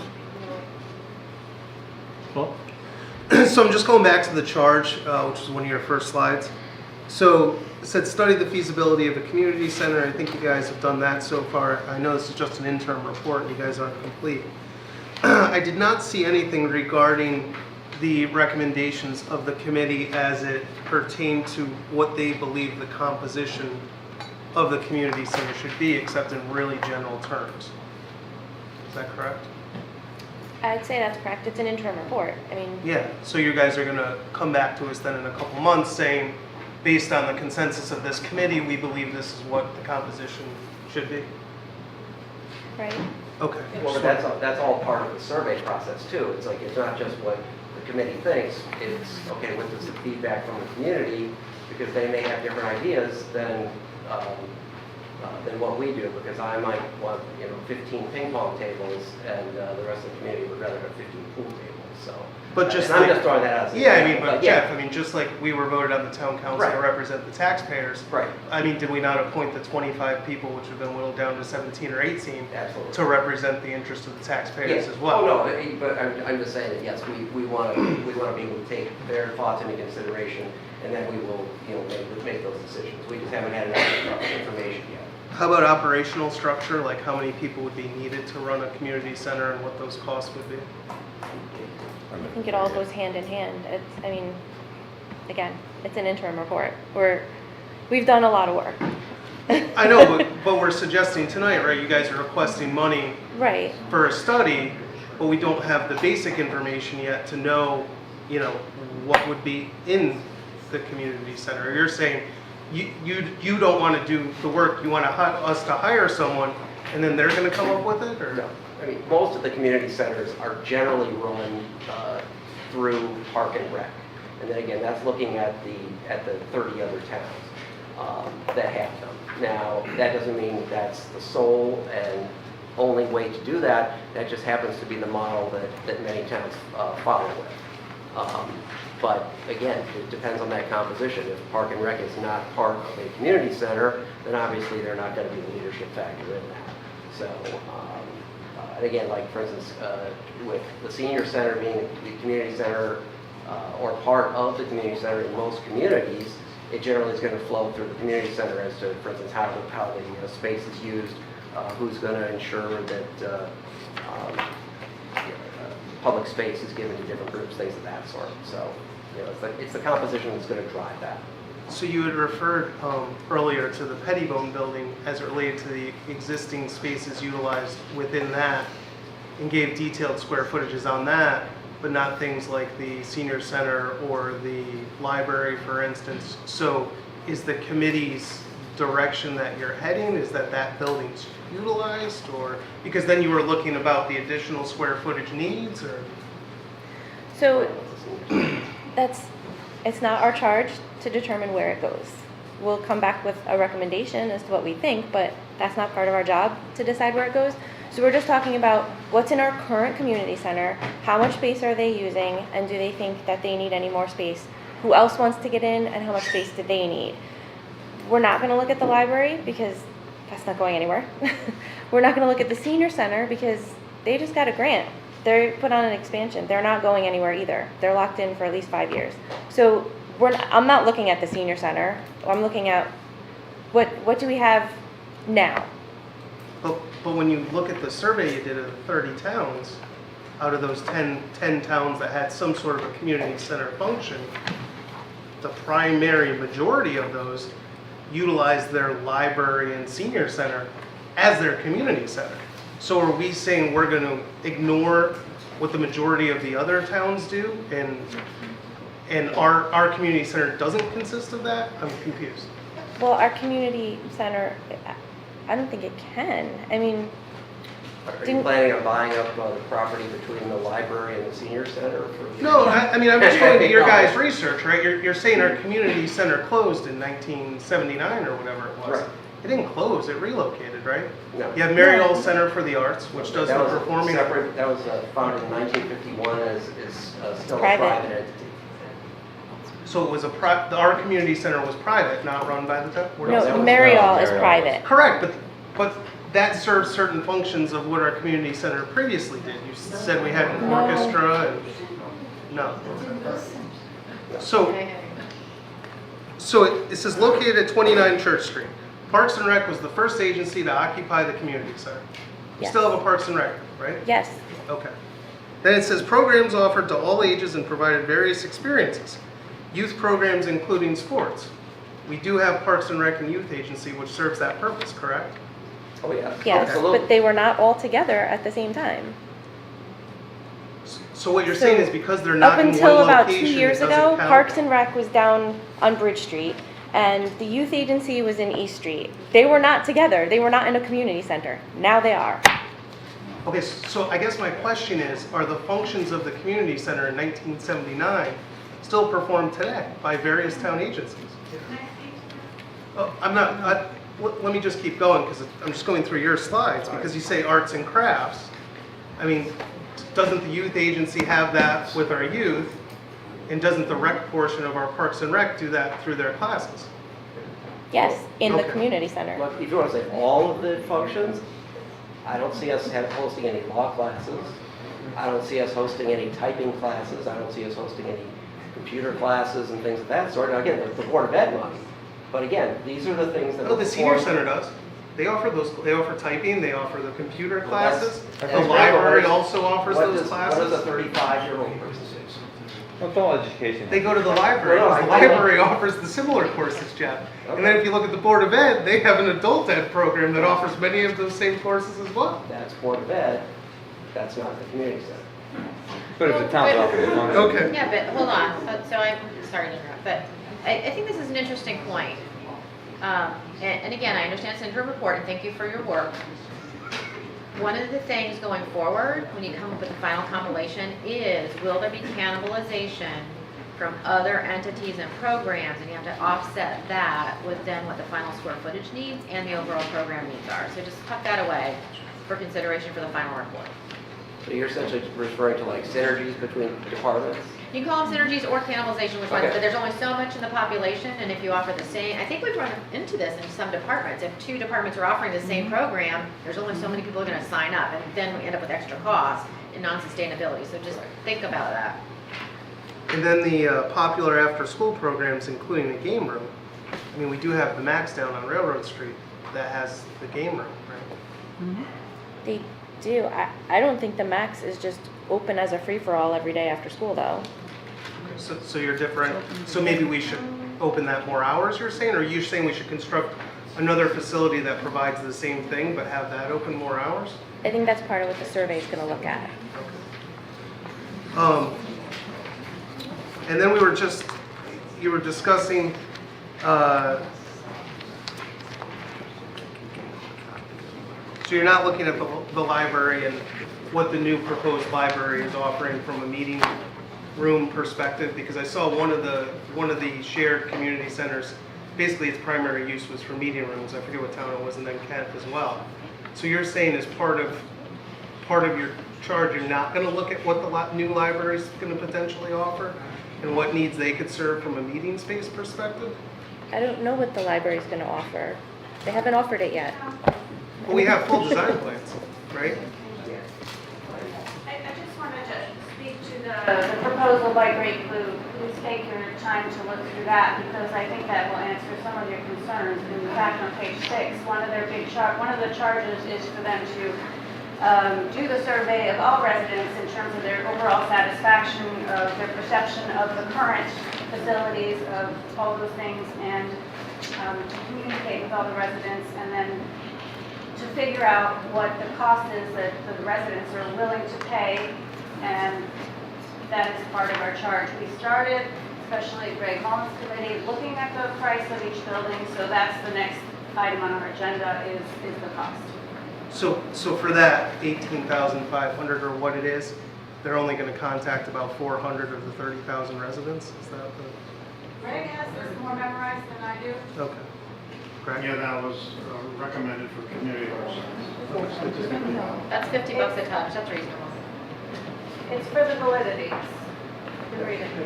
And then we'll get another, hopefully 1,500 with any luck, pushing out with an email blast or social media blast to get more information, so you can validate that as well.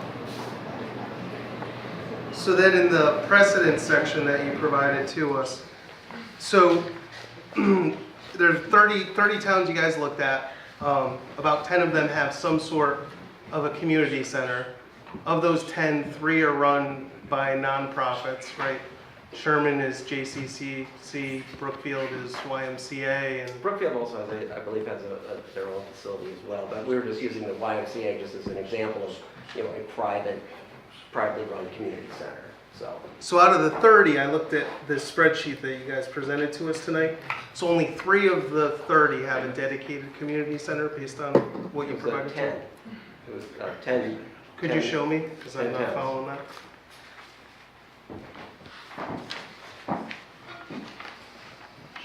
I saw Rocky Hill and Shelton as dedicated. I'm sorry, Paul, what's the question? Is which, Dedicated. based on the spreadsheet, I actually only saw 2 dedicated community centers, so I'm just trying to better understand. And the difference is when it's shared with other town entities? Yeah, or so it it's might be just like Board of dedicated? Ed or the municipal town Okay. hall is part of it, or Okay, gotcha. municipal agencies. Well, you have, starting with Berlin, is shared with library, parks and rec. Bethel has a municipal center and a senior center that is shared. Branford has a shared center with park and rec and seniors. Let's see here. I think we're trying to key in on the 10 dedicated Right. that you referenced in the PowerPoint. Okay. Right, Well, Rocky Hill and Shelton. just because it's shared doesn't mean it's not dedicated. Well, then that's What the does point that of mean? the East Lyme. What is dedicated? So then which is it? I'm just trying to follow the data. Yeah, I'm not following the spreadsheet.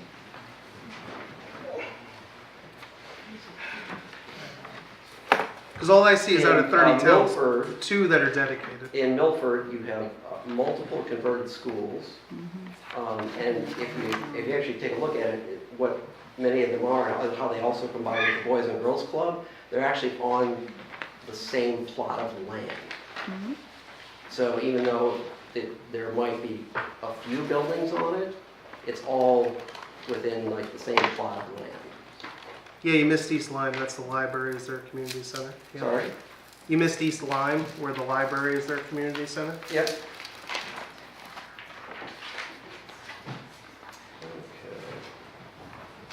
Newington, again, we talked about how they are having a complete revamp, where they're building their community center as part of the revamp with the town hall, et cetera.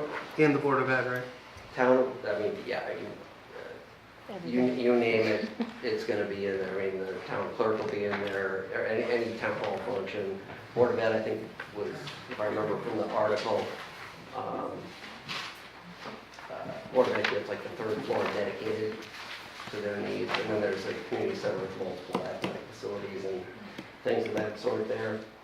North Haven, again, they're one of the 2 that had the swimming pool.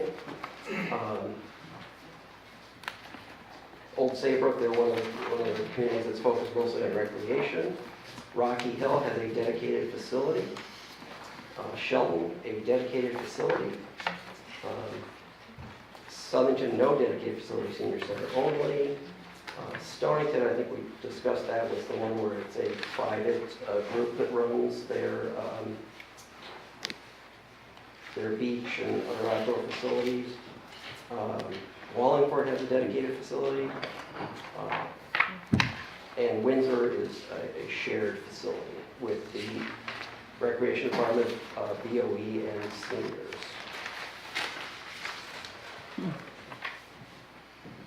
Yes, Okay. I'm on a committee. 15 state name for. Big deal.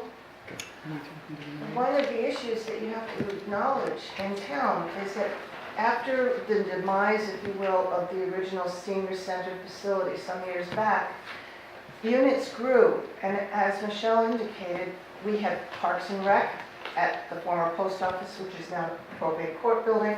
We had the youth center up of what is it? Well, they were on East Street, I think, at the top. They didn't even have enough room. And we had different groups and services, social services as well, in the senior center. We had a hodgepodge. As it grew, people located those resources in available space. So it never got to be a coordinated effort to put everything together. What we're looking at, and we're not making any recommendations at this point, it's just taking the information, the opportunities that we have to make the best use of the resources to serve all ages of the community.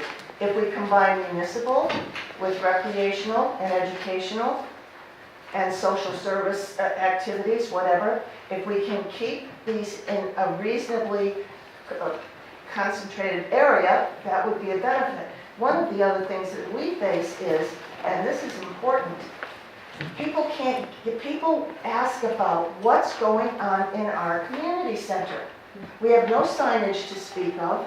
There's really no promotion by the town to go to our community center unless you've got youngsters in school and you see, you follow the programs for school activities, after school activities.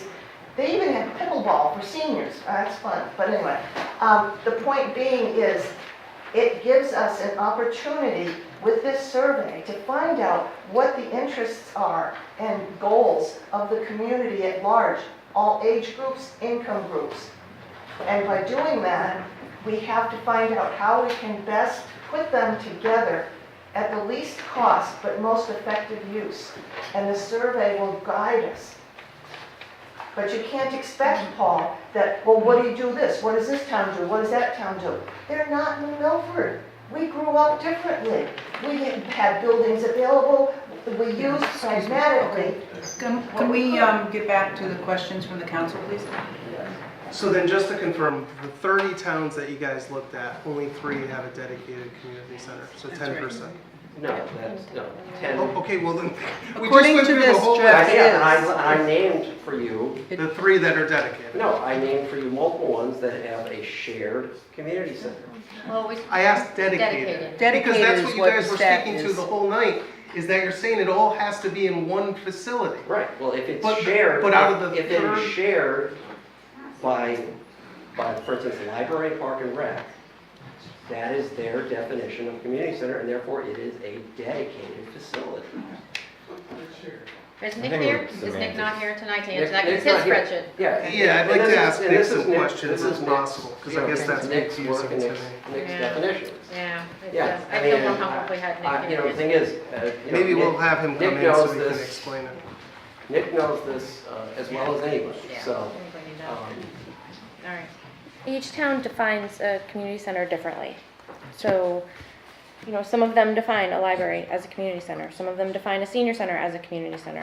So it's not going to be a one-size-fits-all across the board. So then, based on that spreadsheet, I was looking at the services that those towns provide, and then I looked at some of those towns today briefly after we got it. It looks like New Milford provides almost the largest amount of services out of any of the towns that you guys surveyed. I guess your concern is just that the services aren't centralized together? That's part of it, but also, like Lisa mentioned, the synergy between the different agencies and groups that are there. I mean, they've never had that before. Well, excuse me, clarification. I did not mention synergies. I said be careful in your analysis to think about cannibalization of programs and don't double count them. Sorry, let's be clear about what I said. I use synergy. Yeah. Okay. Paul, are you still The towns, Yeah, just the got a couple more agencies are questions. meshing, I guess, is the best way to say it. Okay. And then, how many of those 30 community centers rented space to nonprofits? I don't know that we have that information, although actually Nick might have some of that, but I don't know off the top of my head. Anyone else from the committee?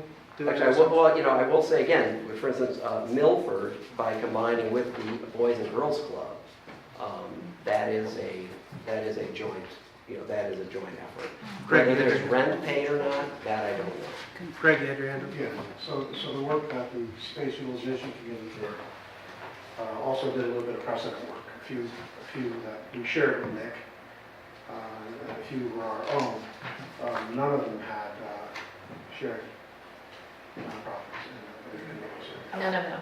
None of the 30. There was one example in Wilton where they were there before they did a renovation, but the bulk of the town's Parks and Rec directors that I talked to said that the reason that they're not there is because they're not generally willing to pay the overhead.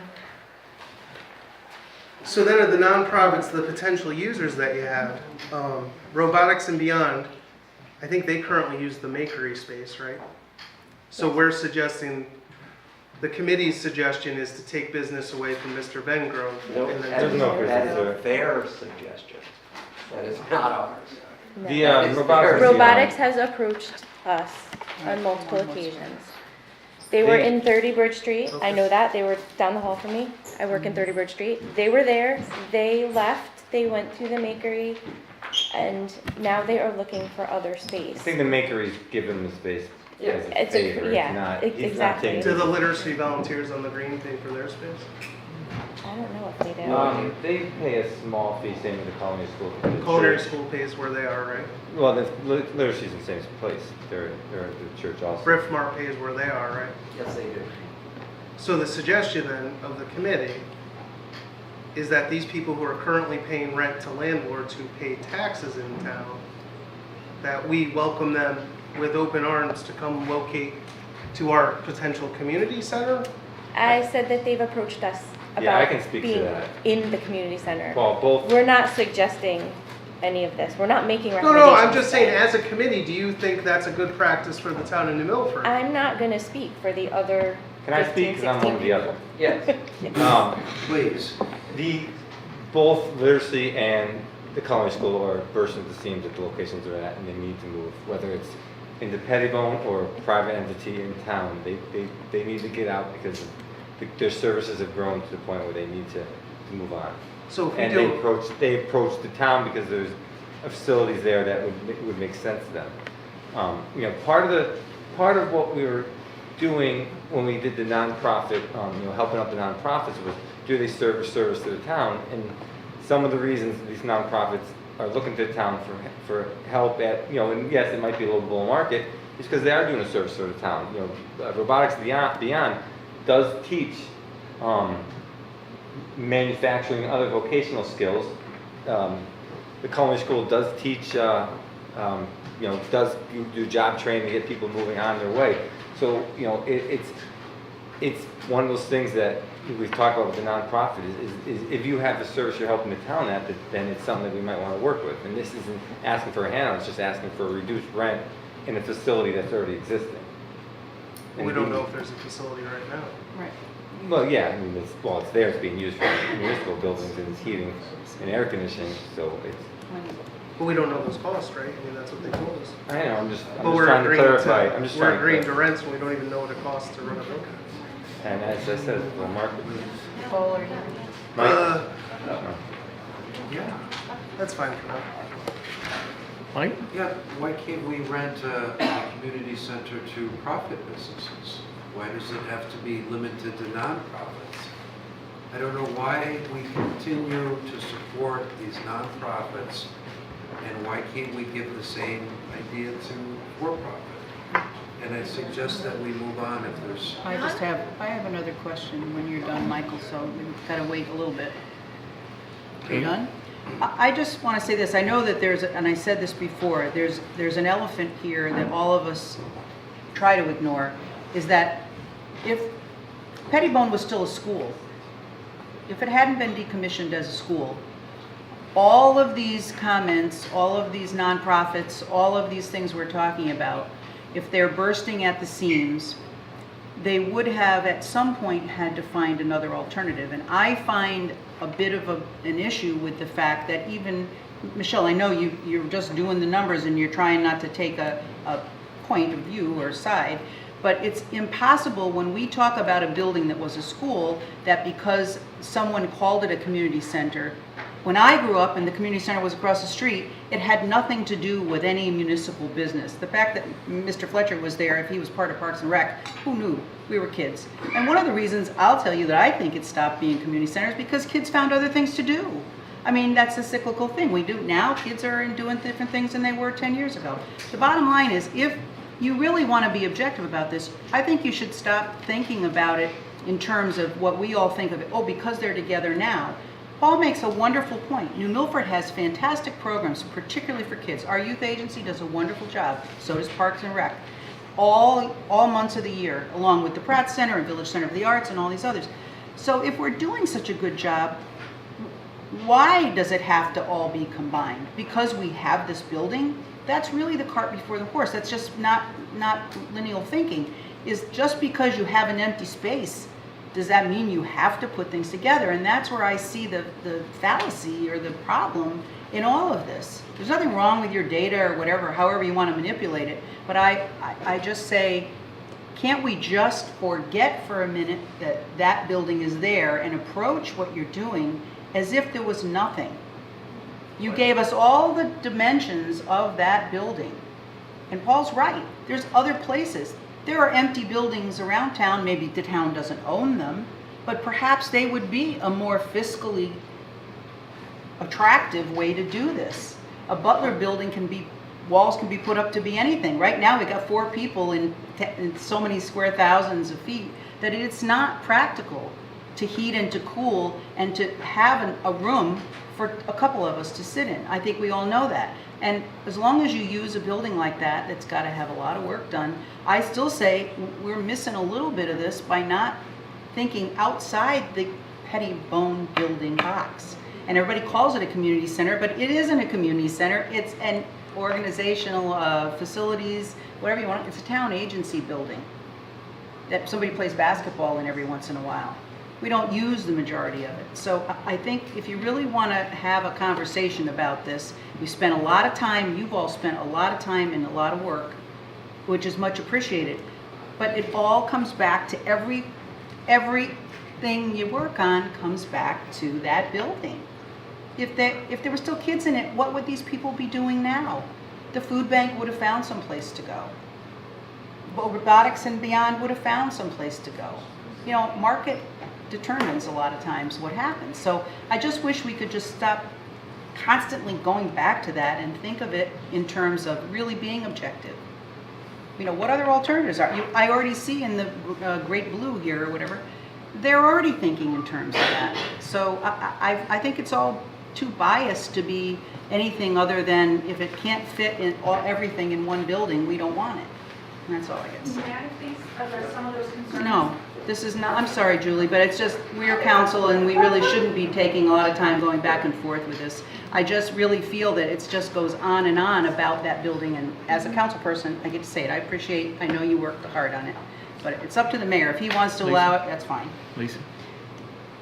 So thank you for your work, and it's very contentious, and I can't imagine how exhausting it is to have the contention at every single meeting. But as I listen to the conversation, I want to go up about 5,000 levels. I think the question we need to answer for all of ourselves is how do we put this on a referendum, just like the library question, which is coming a couple agenda items later, which is if we put it on a referendum, would you support a community center at X cost and potentially an X location? So to get to there, I think, I love the idea, and you know I've been a big champion of this. Sorry, Michelle, did you have a question? Yeah. Did you have a question? Sorry, she was just asking. I was, yeah. Just ask me, if I'm not making sense. No, I said that's our goal, is to come back with our final report with some recommendations and options for a referendum. Okay, so along those lines, I think one of the things we need to add to Katie's point is centralized versus decentralized. That has not been your charge, centralized or decentralized. You've looked at other building options, so I want you to think about that as part of your charge. And that's our last bullet point right there? It doesn't say centralized versus decentralized. That's a very specific thing because that then gets around the bias of the current building versus other buildings. So it talks about new versus existing and mix of services.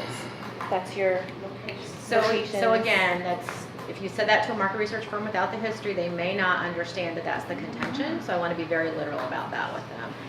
The other point I want to make is, if you ask any customer in any service or hard manufactured product industry what they want in a new product, they'll say lower price, better quality. When you ask people if they want a community center, they're going to say yes until they know the price tag. So what I'd like to see in a market research firm, and again, I know I'm kind of waving the banner by myself here, is it's a very specific type of research called conjoint analysis, where you mix the features and benefits and price points in such a way that you can't lead your market survey recipients to any one conclusion.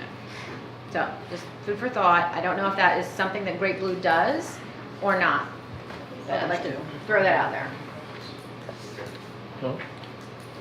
So I guess one of the questions is did any of the subcommittees look at using other buildings or other properties, or was it strictly just that building, or? We didn't specifically, and we said this before, and I'll say it again, we specifically knocked down the top of any one building at every single meeting. That's why I said we read that charge at almost every meeting, because, and sometimes more than once at a meeting, because it always comes up. And we say our charge is not to find out where it is. But I guess I'm confused, because we have a lot of data right now on 2 underutilized buildings, right? John Pettibone and Richmond Center. So we could look at what are our utilities for those buildings? What are our capital needs for those buildings? What are our operational costs from an employee standpoint right now at each of those buildings? What services could be put in each of those buildings? And what would that then cost us to run as each of those buildings as a community center? I mean, at least then we have a starting point to look at, as opposed to say we're going to hire some firm who has no background. I mean, you guys have years and years of budget data that you can go through. I mean, you have for Richmond Center, the Board of Ed did a bunch of work. For Pettibone, Mayor Gromback did a bunch of work. Greencap came to us. I mean, if you don't have those reports, we can give you those reports. It gives a ton of data and information. But I think what you're talking about, and Lisa and Katie, correct me if I'm wrong here, is you're asking us to look at facilities before we have essentially asked the community and taken the temperature and everything else to determine what the needs are. I want you to say, if we have a 10,000 square foot facility, how much does it cost?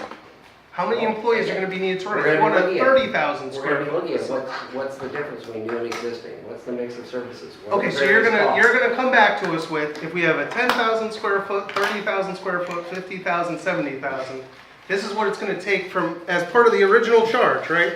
What's the composition of those various square footages? What's the organizational structure of those various square footages? And what are the associated costs associated with it? I mean, that was the charge, right? That was the main charge. So I heard you say yes. You're going to do that next time, yeah? That's our goal. Yeah, we've now. I mean, the thing is, we've Great. gathered That's information on what this community has had.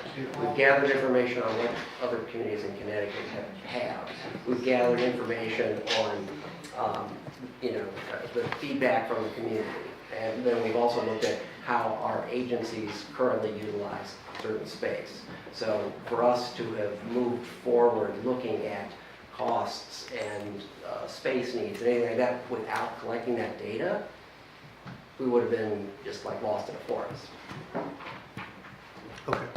So we've done our homework, and frankly, remember, we had zero budget.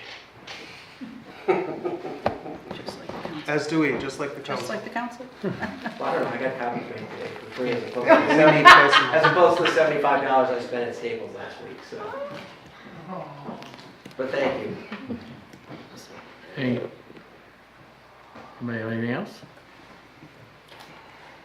Anything to address? Craig? Yeah, just to address your comments. Our space utilization subcommittee did look at use of space, operations of operational cost of buildings, 2 buildings that were utilized as community centers. Some other precedent work, capital requirements of the various buildings, some options we could look at. So is that in here? 'Cause I'm not seeing that. In other It's towns, not you're saying, complete Greg? yet. In other towns? Or here? For here. Oh, we didn't get anything like that. So just like we got Nick's spreadsheet, if there's any other detailed data that goes behind the interim report, I would really appreciate having a copy of that. But you got everything that the committee voted on and approved to be moved forward. Can we get a copy of each of the subcommittee reports? Yes, well, actually, you'll see that in this document right here, this has all of the full subcommittee reports. Not what Greg But just said. there's nothing That's not in about, there. there's no figures, financial info. Well, Actually, the work that they did, what we approved to be in here is in here. So can we get the draft from each sub, so hold on, I'm confused. This is what. So you guys didn't use some of the work that was done by the volunteers? Because that subcommittee, the full subcommittee didn't even approve the report. Okay, so what are you talking about? Because I'm not following. I just What do want you mean the information. full subcommittee didn't approve the report? What are you saying? Well, I'm not following. Explain, There please. were members who were not consulted on the report, and Okay, so how many people were on the subcommittee? The one you're talking about? Well, I guess you have to go back and see how many were on when we had a group of 25 versus when we reduced. So I don't Well, let's talk know. about today, because today you got 17, so the report is. So how many were on this subcommittee and how many approved it to go forward? 5 and 4. What do you mean 5 and 4? 5 on the committee, 4 approved. So that's a majority. Supermajority. I'm confused at why it doesn't matter if it's just facts, why it matters, why anything should be approved. It's facts and data, we should have it. The more information we have, the I don't better. understand it. I mean, unless people are creating reports that are trying to get to a specific This is the end information game. I alluded to earlier that Greg had prepared and that we're going to start working with Okay. in the next meetings. And we have the information, it's part of the minutes of our subcommittee. We all talked about it at the last meeting last Thursday. This is not secret information, it's based on all the documents that you have furnished in terms of the cost of everything. It's just that the rest of the committee didn't have time to vet that, and we didn't feel comfortable making recommendations because that was not our charge. But all the other subcommittee information was vetted and forwarded, or no? Here's the report, our The full report. other We can enter into subcommittee records. information was vetted, talked about, shared. It was, we just didn't go through each line item to vet that Okay, information. But so could we it's- get it'll just, be in your could we get the minutes. raw copy of whatever was not presented to us, so we have that to compare, please? Okay, so Pete, can you scan that in and email it to me?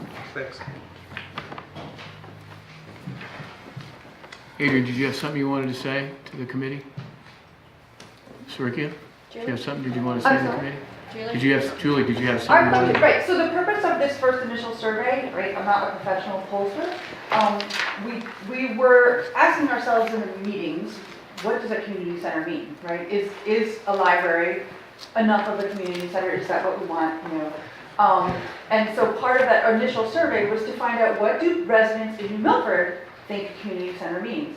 So that when we go to the next phase, we have some input to give someone else who can come back with us with more options. There was also that other entirely different committee that was looking at building use throughout the entire town. I think that's excellent information that we're going to forward to the consultant if we get the approval. So you know, here's property and land that we currently have. We have 3 agencies that are currently housed in this building. We have these other agencies and other project ideas that people want to have. You know, what are some ways we can kind of move those pieces around, given the spaces that we have, for maximum impact and minimum cost. That kind of puzzle work was a bit beyond my personal capabilities to come up with within the time allotted to our committee. And so that's why we're asking for this outside input so that we can create a fuller set of options to townspeople to say, you know, do we want some of the projects that were listed in the neighboring towns? Do we want to have, you know, a huge big complex with the town hall and all of these agencies and Parks and Rec and blah blah blah blah blah that will be, you know, $24 million? Do we, you know, want to have Yes. Parks and Rec in this one building and youth agency in this other building that's over here, and you know, anywhere in between. We needed to take the temperature of the town people first to see what they felt they wanted to have in a thing called a community center. And the answer could have been, we don't need anything, we're all set, thank you very much. And if that, you know, if our results for that initial survey had been skewed that way, I think we'd be giving you a very different presentation tonight. But that was our thinking in why we framed the questions the way we did and why we're asking for what we're doing going forward. If you take care to notice in the survey questions, never once did we mention a specific building. We tried very, very hard to not put it's this building, it's that building, it's no buildings, it's a new building in people's minds. And we had several iterations of questions that we went through and rejected because we felt that we were leading, and we did not want that. So, going forward, I think, I was inspired by some of the workshops that Kathy Castaneda had held last year with housing, in terms of what to do with New Milford's housing stock, and what kind of housing stock we wanted to have, and what sorts of things. And Great Blue is one of, I think, 4 or 5 consulting agencies that we researched, and they were willing to provide that kind of workshop, public response in the moment kind of project to figure out, well, what if we had a community center and it looked like this? Well, how much space would that need and how much it would cost? Okay. We understand that New Milford is frugal. Thank you, Julie. Thank you. We're beating the horse so badly right now, it's beginning to bleed. What does the council want from this group? They're 18.5 or some kind of proposal, you need to do more work and come back? Well said. Thank you, Walter. I suggest we read this data and maybe put it on the next agenda with. Okay, that's what I'm asking. There's no call. The horse is in trouble here. Walter, there's no call for any action on this item. It's simply an update and discussion, so that's why Well, we haven't gotten. let me tell you though, the horse is on 3 legs right now. So is it the? But they were asking. So is it the will of the council put it on the next council agenda review? Yes. Or 2. Well, let me ask them, how much time do you need? It's 2 weeks, from now to the next meeting. Would you rather? No, I'm saying for us to discuss. Well, I'm also asking them because It'd they be nice to have. have Nick here so we could ask him questions. Well, that's true, but maybe they don't want. I think Is that good? Is that good? 2 Okay. weeks, 2 weeks is fine, That's but good. I would just like to remind the council that we were asked to come here with this, with Right. a proposal and we with thank you a for it. figure. So that's what we did. I'm fine. Thanks. If you wanna look at it for 2 weeks, that's fine, but the clock is ticking like we showed you before. They're gonna take about 6 weeks to do this, and we're only on till January as of right now. We can always So- Extend it one more time. Okay, yeah, we So can put it on extend the- it if But we don't want to keep extending it. Okay. This is something that we're done. Yeah, we don't either. So But put it thank on the. you. Hey, If they're fine with it, if the council's fine Right. with it. so we'll put it on the next agenda. Okay, over 2 years ago now. Dr. Mullin? I just want to clarify one thing at the end there. Ms. Mullen, were you turning in a report from the subcommittee or from the whole committee? Shouldn't that go through the whole committee first? It did, that was given to them, and they based their presentation. So the whole committee approved that? I asked for the raw data, Doctor. I don't I care thought what they- subcommittee reports went to the whole committee, they approved it and sent it on. Because basically your subcommittee is sending this to the council before the rest of the other part of your committee sees it, right? No, they saw it, decided to not put a lot of the data into their report or their presentation. Why? I don't know, good question. Was it used in your presentation? I mean, the background? You didn't use any of this data? Oh, we used everything on utilization that you guys have was the charge of that committee. Okay. Mr. Szymanski asked for very specific data. I want to make sure Well, that he understood. if you want to share it, I guess if he wants to share it, Dr. Moe, correct me if I'm wrong, but they can do that offline as opposed to handing out copies of minutes. It's public record, Jeff. You discussed it at your meeting. That's fine. You're the FOI guru. You know that better than anyone. If it was submitted at your meeting, it's part of your record. Okay. I'd like a copy of it. Okay. Thank you. Let's move Are we on. done? I'd like to amend the rules to move item 16, executive session, up. The next item. Thank you. Thank you. Bobby doing that? I'm sorry, Peter. You're going to let everybody else wait? Yeah. Because we pay Randy by the hour. Should be the first on the agenda. Second. Any discussion? All those in favor? Aye. Opposed? I'm in favor of that. I'm not in Okay. favor of that. 2 days. I'm opposed to that. The library's been sitting there you know, there's stuff on here instead of moving this on. I'm opposed. Closed session.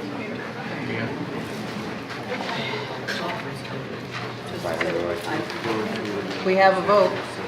Wait, are we in the discussion portion? Well, if it's a majority, then it happened. Yeah. It So we're passed. We going have to two, no. 2 no, the rest Okay. yay. And we'll be very 3 quick. no. Still got a majority. Rock and roll. Okay. So we're going into executive session. And we'd like to invite Attorney DeBella, Attorney Grimes to join Public us. needs to leave. We're going into executive session. And Mike Zarbo, oh, John, and Attorney Tower.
We're back to regular session.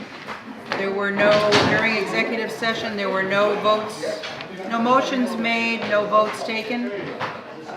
Once Attorney DeBello leaves the room, we'll continue. Okay, we're back in regular session. Is everybody ready for this? Okay. We're back in regular sessions. In executive session, we had no motions made, no votes were taken. I have to, we're going to move to amend the rules. To amend the agenda, excuse me. To add the following. The motion. I have to move to authorize to proceed as discussed in executive session. Second. Any discussion to add to the agenda? All those in favor? Aye. Opposed? Thank you. And Motion to approve? Yep, make a motion to approve. that's okay. Can I have a motion to approve? Second. Any discussion on the motion? All those in favor? Aye. Opposed? Thank you. Okay. Now we're going to amend the agenda to move item 13 up. Second.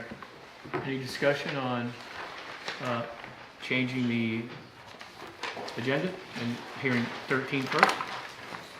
All those in favor? Aye. Opposed? Thank you. Library.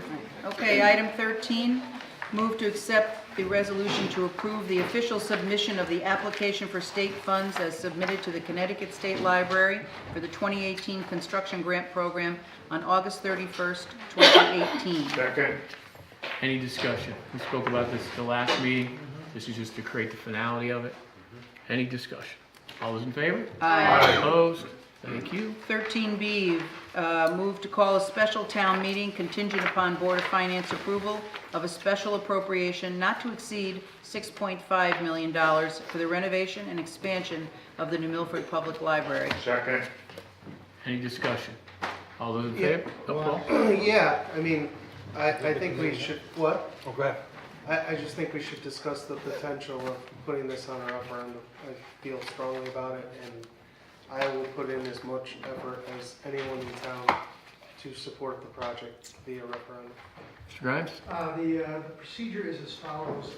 The Board of Finance needs to take up the special appropriation request of the council on Wednesday night at its regular meeting, can decide, recommend how it's funded, whether it's by bonds, whether it's using a fund, whether it's holding a bake sale, however, and then there would need to be a town meeting called. In order for to get to referendum, as Councilman Szymanski suggests, there would need to be a special town council meeting within 5 days prior to the referendum to remove the item from the town meeting agenda and elevate that to a referendum vote, which can be done either one of two ways, either 7 to 14 days following the special town meeting, which I think your resolution should be Wednesday, September 26th, or at any other scheduled vote, which the only one scheduled right now is the November 6th general election.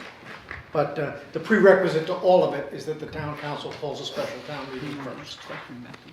Not of him. So, Okay, I have okay. discussion. The cost, Mayor, of having a referendum is approximately cost to the town? I believe it's 18.5, I think. A standalone referendum, yes. Is how much, 1,800? I'm asking the mayor, he probably knows the cost of that, right? A standalone referendum, there's not a cost if it's on the November ballot. And what would be the potential of having this combined with the November voting? Is that the thinking? If you did the November referendum, there would be no additional cost So because it would be... So there's a timetable in your packets there. Yes, but the public doesn't have that, that's why I'm asking that. Very good. If presuming the Board of Finance approves a special appropriation on Wednesday, then we would have the town meeting scheduled for the 26th. There would be a special town council meeting a week from tonight, next Monday, the 17th, to remove the library question from the town meeting and submit it to referendum.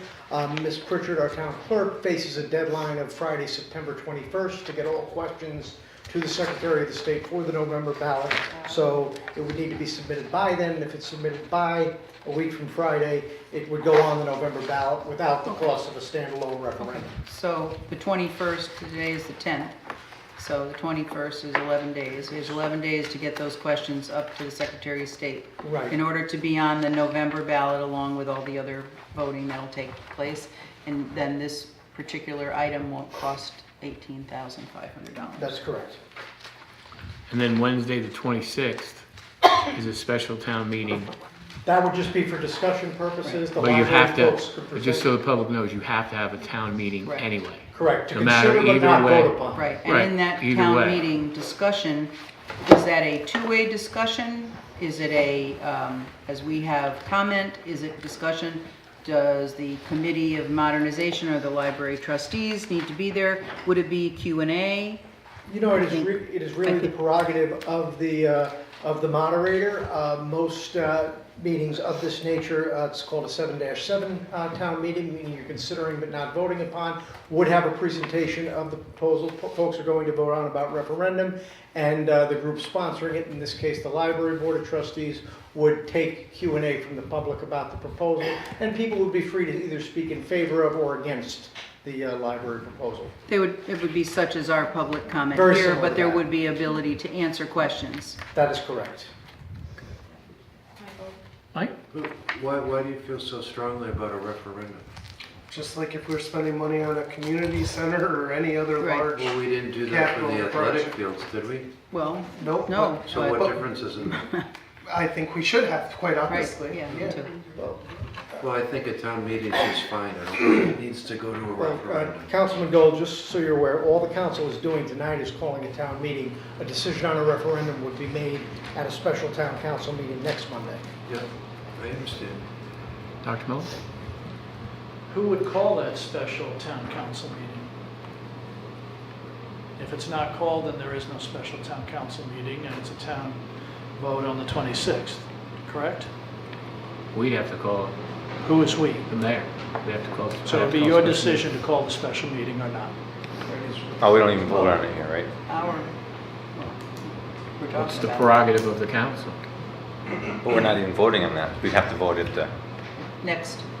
Yeah, So I do just a want to special speak, meeting? you know, when I ran as a councilman again for what is now my third term, one of the things that really upsets me is the fact we have these town meetings, and the turf fields was one of them, and the only people that showed up were the people in favor of the turf fields, and everyone else was afraid to speak up. I don't think that's right. And as I said earlier, I'm one of the hugest proponents of this project, and I believe when we work together as a group, all of us, Right. we're going to get this project approved through the referendum. It is a project this town desperately needs. You know, we've heard from Lucy Wildrick, who's spoken to the fact of our downtown nucleus, how this adds to that. And it's something that I think we as a community, more than almost anything else in this town, need to rally around. And what better way to do that than to show a resounding vote of all the taxpayers? And save the 18.5 by, you know, it's a little bit of a caveat to save $18,500. You know, I think we'd all agree to that. And why have a special vote when we're so close to the November date? Back to Dr. Mullins' point, so who calls it? I'd call it for next week. You call it, not the town council. no, because we have to meet next Either way. Monday. Either way, Okay, I as long think- as we're clear.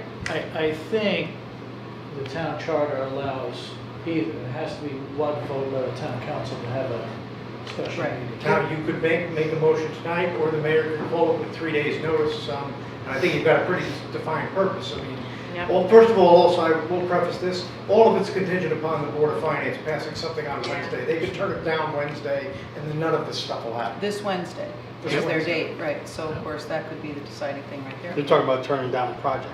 They could turn down the project or ask for more information and table it, and then you're out of the November election game Well, probably. do they know at the that deadline for it? Do they know the deadline? I will be at the Oh, Board of they- Finance meeting Wednesday, and I will explain that to Okay. them. I mean, we are that close to the deadline for putting on the November Right, ballot. yep. So we'll see. That's probably market research one. So the motion, again, the motion before the council tonight is to call a special town meeting for Wednesday, September 26th at 7 PM. Yep, Yes. that's the Walter, motion. before? Second. Yep. Yes? Yes. Mhm. There we Yes. go. Yes. Okay, we'll call it. September 26th. I will pass around the resolution for the town Get meeting that for in my council phone. members to sign. The special meeting will The be special next Monday. next Monday, So, yeah, we don't- 17th. Special council meeting. Council We meeting. don't have to I'm- pay for Board of Finance Wednesday? Wait, hold. Well- Yeah, we do. We gotta wait Are we for, taking a vote on this We meeting? just went around the table. no, we did the. Wait a second, time out. The only thing we did was talk about the meeting for September 26th, I right? thought this is what we're voting on, That's the town meeting resolution. the town meeting resolution. I not didn't the know spe- there was a resolution on the Not to spend the table. money, it's to call, I did it just to get a consensus of calling the meeting for Monday night. All right. No, I'm with with Dr. Mullen. Hold- I thought we were voting on having the meeting, that meeting. I thought this is what I was voting on. Okay, So that was a let's- mistake, let's Let's go Let's back. start Let's go over. back. Confused now. Let's go back. Where did that come from? This came from the town attorney? Okay, I thought this is what we were voting I on. understand, I didn't know he needed Because that is what is That's on the agenda. is what we Yes. just voted on. So I thought what we were voting on was on the agenda. And I think it's premature I think the mayor should call a meeting Thursday morning after finance Is that enough time? approves Well, it this. no. Is it enough time? No, I believe we'd set the meeting and cancel the So meeting. the All right, that's fine. resolution that I was just passing around is for Okay. a special town So meeting. just real quick, I'm just asking for a consensus. I'm not asking for your vote, because I can call it. How about that? Yeah. Okay? So this is what we're gonna do. Again, Yes. Walter, if everything is okay, Board of Finance. This is for a special. This is for a special meeting I will call for Monday A night. week from tonight. For a week from tonight. Thank you. I'm asking for just your opinion, consensus. Councilman Bear. Yes. Councilwoman Eder. Yes. Thank you. Yes, second time. Thank you. Yes. Thank you. Yes. Thank Yeah. you. Thank you. Definitely not. Okay. So, I voted no for a special meeting. yep. Okay. Okay. So can you I vote on the explained my resolution viewpoint before at the the last special meeting. town meeting Okay. takes? All right, So- now we have to vote on what's on the agenda. Right, so now we're calling for a resolution, right? Want me to read it, want me to read it, Mayor? Yep. Okay, electors of the town of New Milford and those entitled to vote therein are hereby warned and notified to meet at New Milford Town Hall, 10 Main Street, New Milford, on September 26, 2018 at 7 p.m. in the E. Paul Martin Room for the following purposes: to consider and vote upon a special appropriation supplemental to the annual budget of $6.5 million as recommended by the Board of Finance for the proposed renovation and expansion of the New Milford Public Library. 2, to do any and all things legally necessary or appropriate to accomplish the above purpose. The call of this special town meeting is contingent upon the Board of Finance's approval of the above reference resolution. But I thought we were doing a referendum. No, we have to take that, we have to have this meeting Oh, first. You have to do a We special have to meeting. have that discussion meeting, Mike. on the 17th? Mike, read Does this he have a sheet. copy of this? Read that sheet. You have a Explain. copy of this, It's in your- Michael, it's in your deck, 13B? Mike. And we have to have a discussion meeting in order to have a referendum. You have to schedule a town meeting in order to get a referendum. You do. So what are we doing on the 17th? That's It's a town council. That's a town council meeting. Special town council meeting. For? To do a referendum. That's my To do a bedtime. This referendum. absolutely drives me out of my To do- effing mind. I know, to do a referendum. To change the town meeting to a referendum, and that's why Dr. Mullen voted no, because he's a proponent of just the town meeting, not the referendum, correct? That's what I said Correct. last month. Yep, I was listening. okay. And I still feel. Are we allowed to comment on this thing? Huh? Are we Yes. comment? Yeah. Is it gonna be big enough in here to have this town meeting? Can we have it somewhere else? Is that possible? Because it's gonna be, I think you'd have the town meeting somewhere else. because I know that we did We should do it the the field Is there at a the reason you school. wouldn't want to have it here? It's gonna be mocked, isn't it? If the Councilman I guess if Mayo- we're having a Councilman referendum. Mayo, if the council votes next Monday to elevate the town meeting to You're a right. referendum, there'll be nothing to vote on at the town You're right. meeting. Okay? Okay, All right, so you so, have the motion. so we have the motion. Second. Any discussion? Wait, who made the motion? I did. Oh, okay.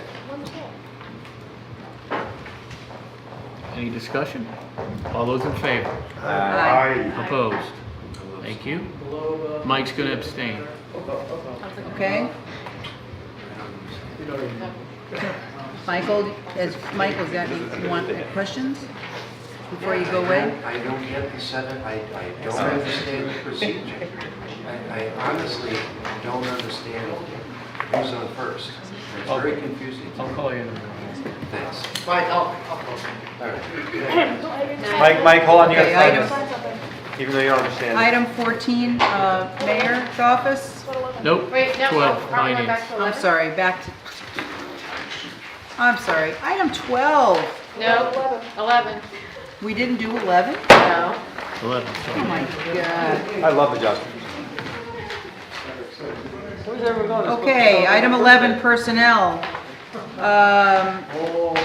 Move to open discussion and possible action on 11A, updated job description of the road construction supervisor. Second.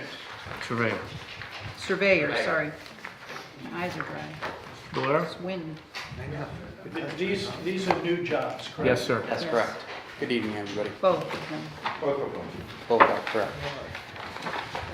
So the road construction surveyor, it's a new job.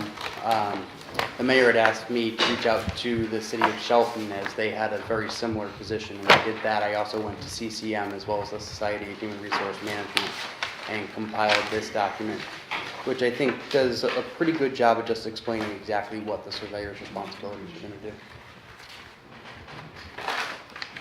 So basically, as I said in the mayor's oops, I'm sorry, Katie. Go ahead. I have a question, Greg. You've started out the title as a durational title. Would you please define that for all of us? The durational has actually been updated. This is going to be a permanent employee. So the job So description we that don't is have an in your updated attention. copy. Is there anything else changed on this since that? No, there's no other changes. In the document that you have, the 11A attachment should not have durational on it. It does. Does. And there's no salary range. That's right. So the That's the next salary thing. range is still being determined, and that's going to be approved by the mayor. From the description, that description should not have the durational on it. That was updated this afternoon and completely taken off.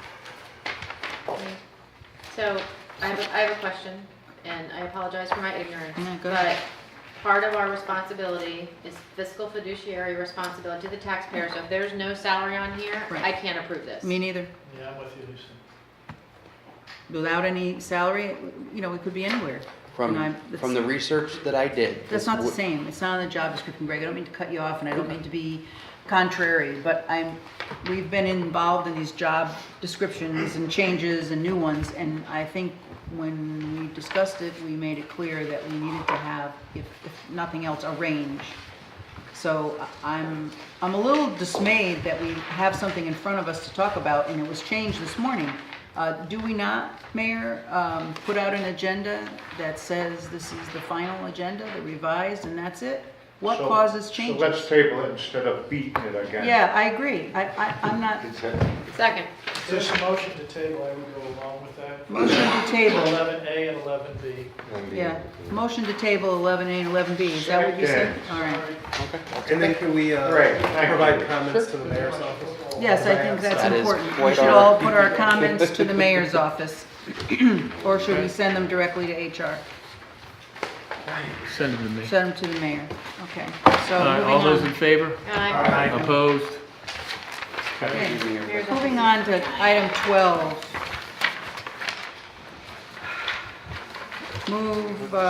Item 12B, we're going to move up first, and we have an update from the acting director of finance, director of finance. I don't even remember what you already know. Are you acting? Are you acting or are you not?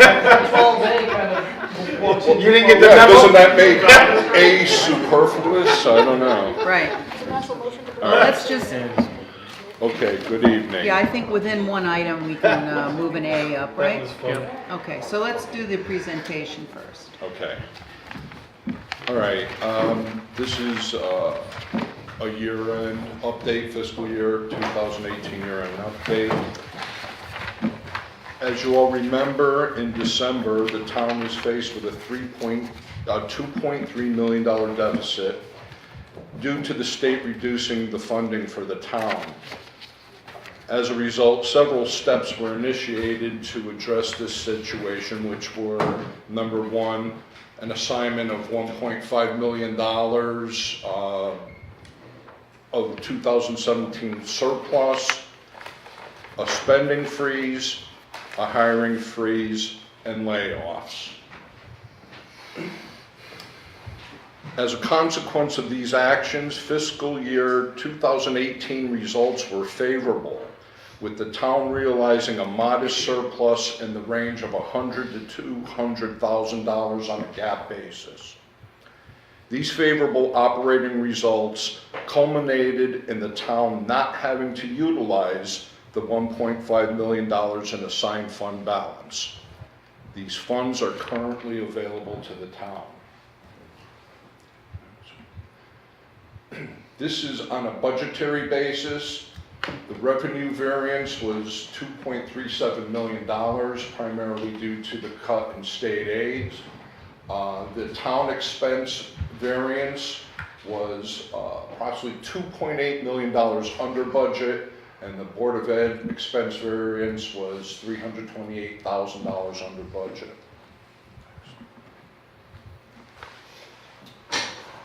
The town expense variance that's just a breakdown of the percentage of where the savings were realized, the continued enforced fringe benefits, other, which is like 67 different line items that makes up that dollar amount, park and rec, police, public works, and debt service was a reclassification of WPCA debt that gets put on their books, so that occurs every year. Can I ask a question? Can I go back and ask? Greg, could you Yep. go back? I have a question. Yep. Since I don't have this in front of me. So what, from my perspective here, the green, that 26%, that's Right. the other, which is 751,000? Right. What's the largest I was just gonna other say. item in that? There were several. Do you have the? Well, did one Yeah. rise to the top as the No, largest? the fire department, 88,000, if you remember. Jim Furlow had money budgeted that he didn't use because they got a grant.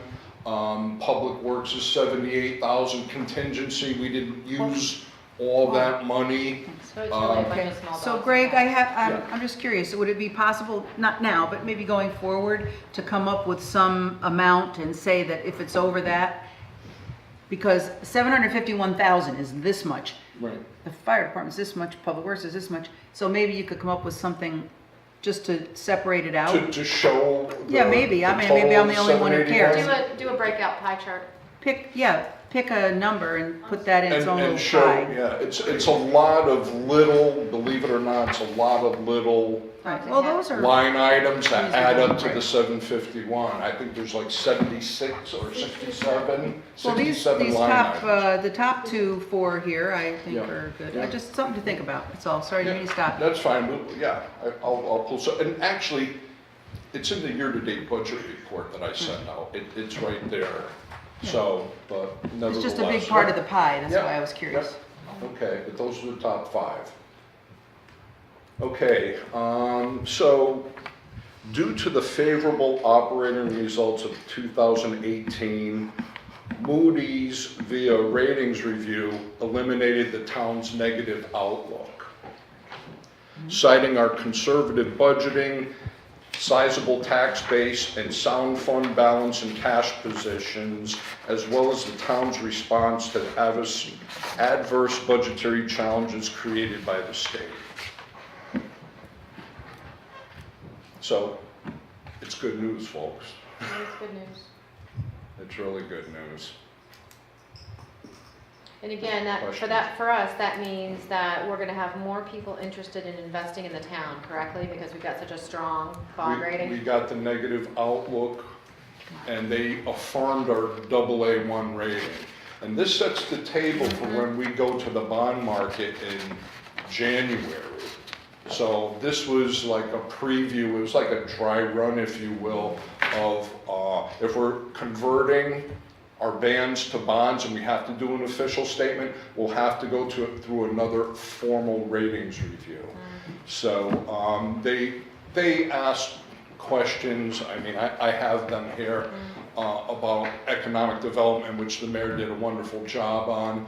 And frankly, a lot of the expenditure, savings, and the policies that were put in place, the mayor deserves credit on that, because I could only advise, but if my advice isn't heeded, he's the hammer. He executed those policies. So, the mayor's, thank you for all you do. Every time he has a department head meeting goes, he thanks us for all we do. And I think it's, justifiable that, we thank you for all you do. So all the good stuff, is it worth 25 basis points, 10 basis points the next time we float a bond? Because we've got some big bond packages potentially coming. Listen, we always do better than the federal funds rate. So this is good news for us, guys. I mean, it's really good news. The better rating, the better The rate better you'll rate, get, yes, because right. you're not a higher risk. It's Right. just like an individual. Exactly. And And they really like the way we handled the deficit and the results that were realized as affected by our efforts.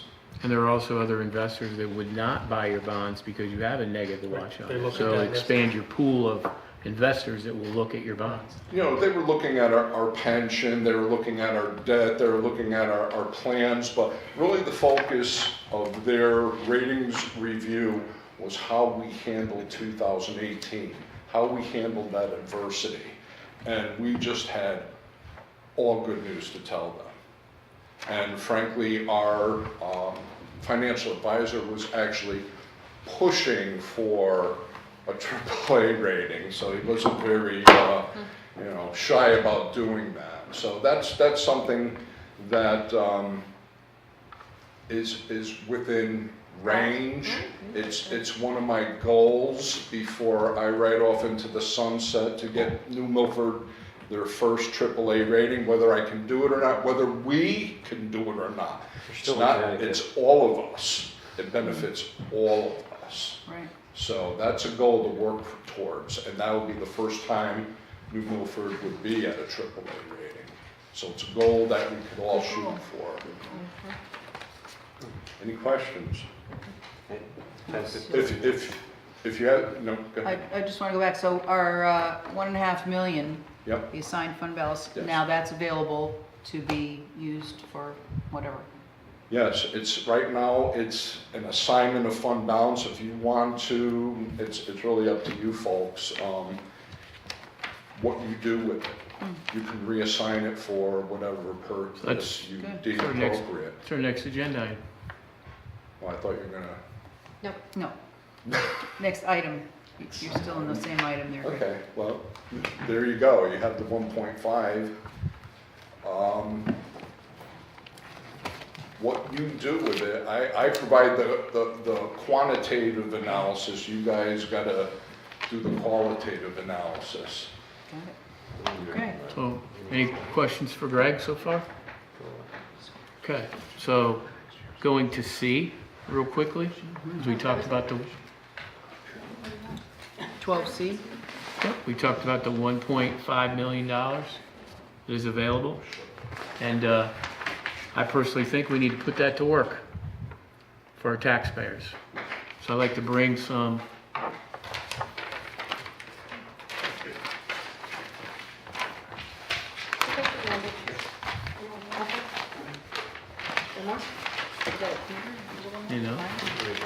Paul, Joe, Katie, one more? Yep. So the $1.5 million, I've come up with some capital that we had to take out due to budgetary constraints, and also capital that we can earmark that are needs, not wants. So as you can see on the first one is we have an opportunity to get a fire truck. $1.3 million, $1.2 million, $900 some thousand grant. Well, I'd like to take $350,000, this 1.5 for the town's share of the grant. That's about a 32 cents on the dollar opportunity. Seems like a great investment. The next is, I'd like to show you guys one of the things when I've been talking with the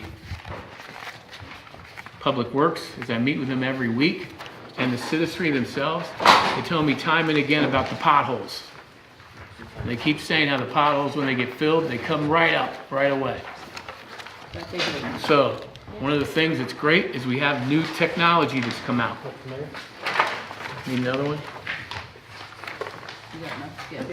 You know? You need another one? So this one here is the PS5.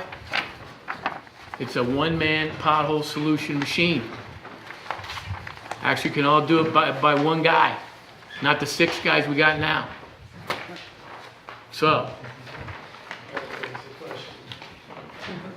Well, I've seen them in the city. Well, we can gear them to the other opportunities that we need to do within our DPW.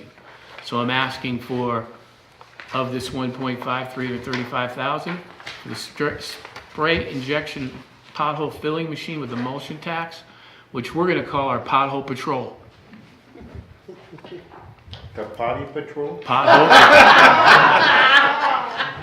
patrol. Pothole patrol. Okay, next. Next, one of the things we talked about is connecting the riverfront to the downtown and the opportunity to do so. Right now we have that quarter mile that's down there, nowhere else to go with it. So one of the thoughts there, you connect Youngsfield Road where the connection is. We're going to go up Youngsfield via Patriots Way to the railroad crossing with a sidewalk. What's that do?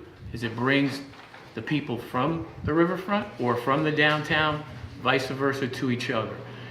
It cements part of our 1 mile loop, and it creates the vitality to begin with. That's kind of our beginning process. Where's the sidewalk now? So the sidewalk would be where we have the river walk now, and then you have at the very end where DPW is, that's where it stops, so you have the crosswalk there. So you go across the street to where Youngsfield Road starts, and where Patriots Way starts up the hill.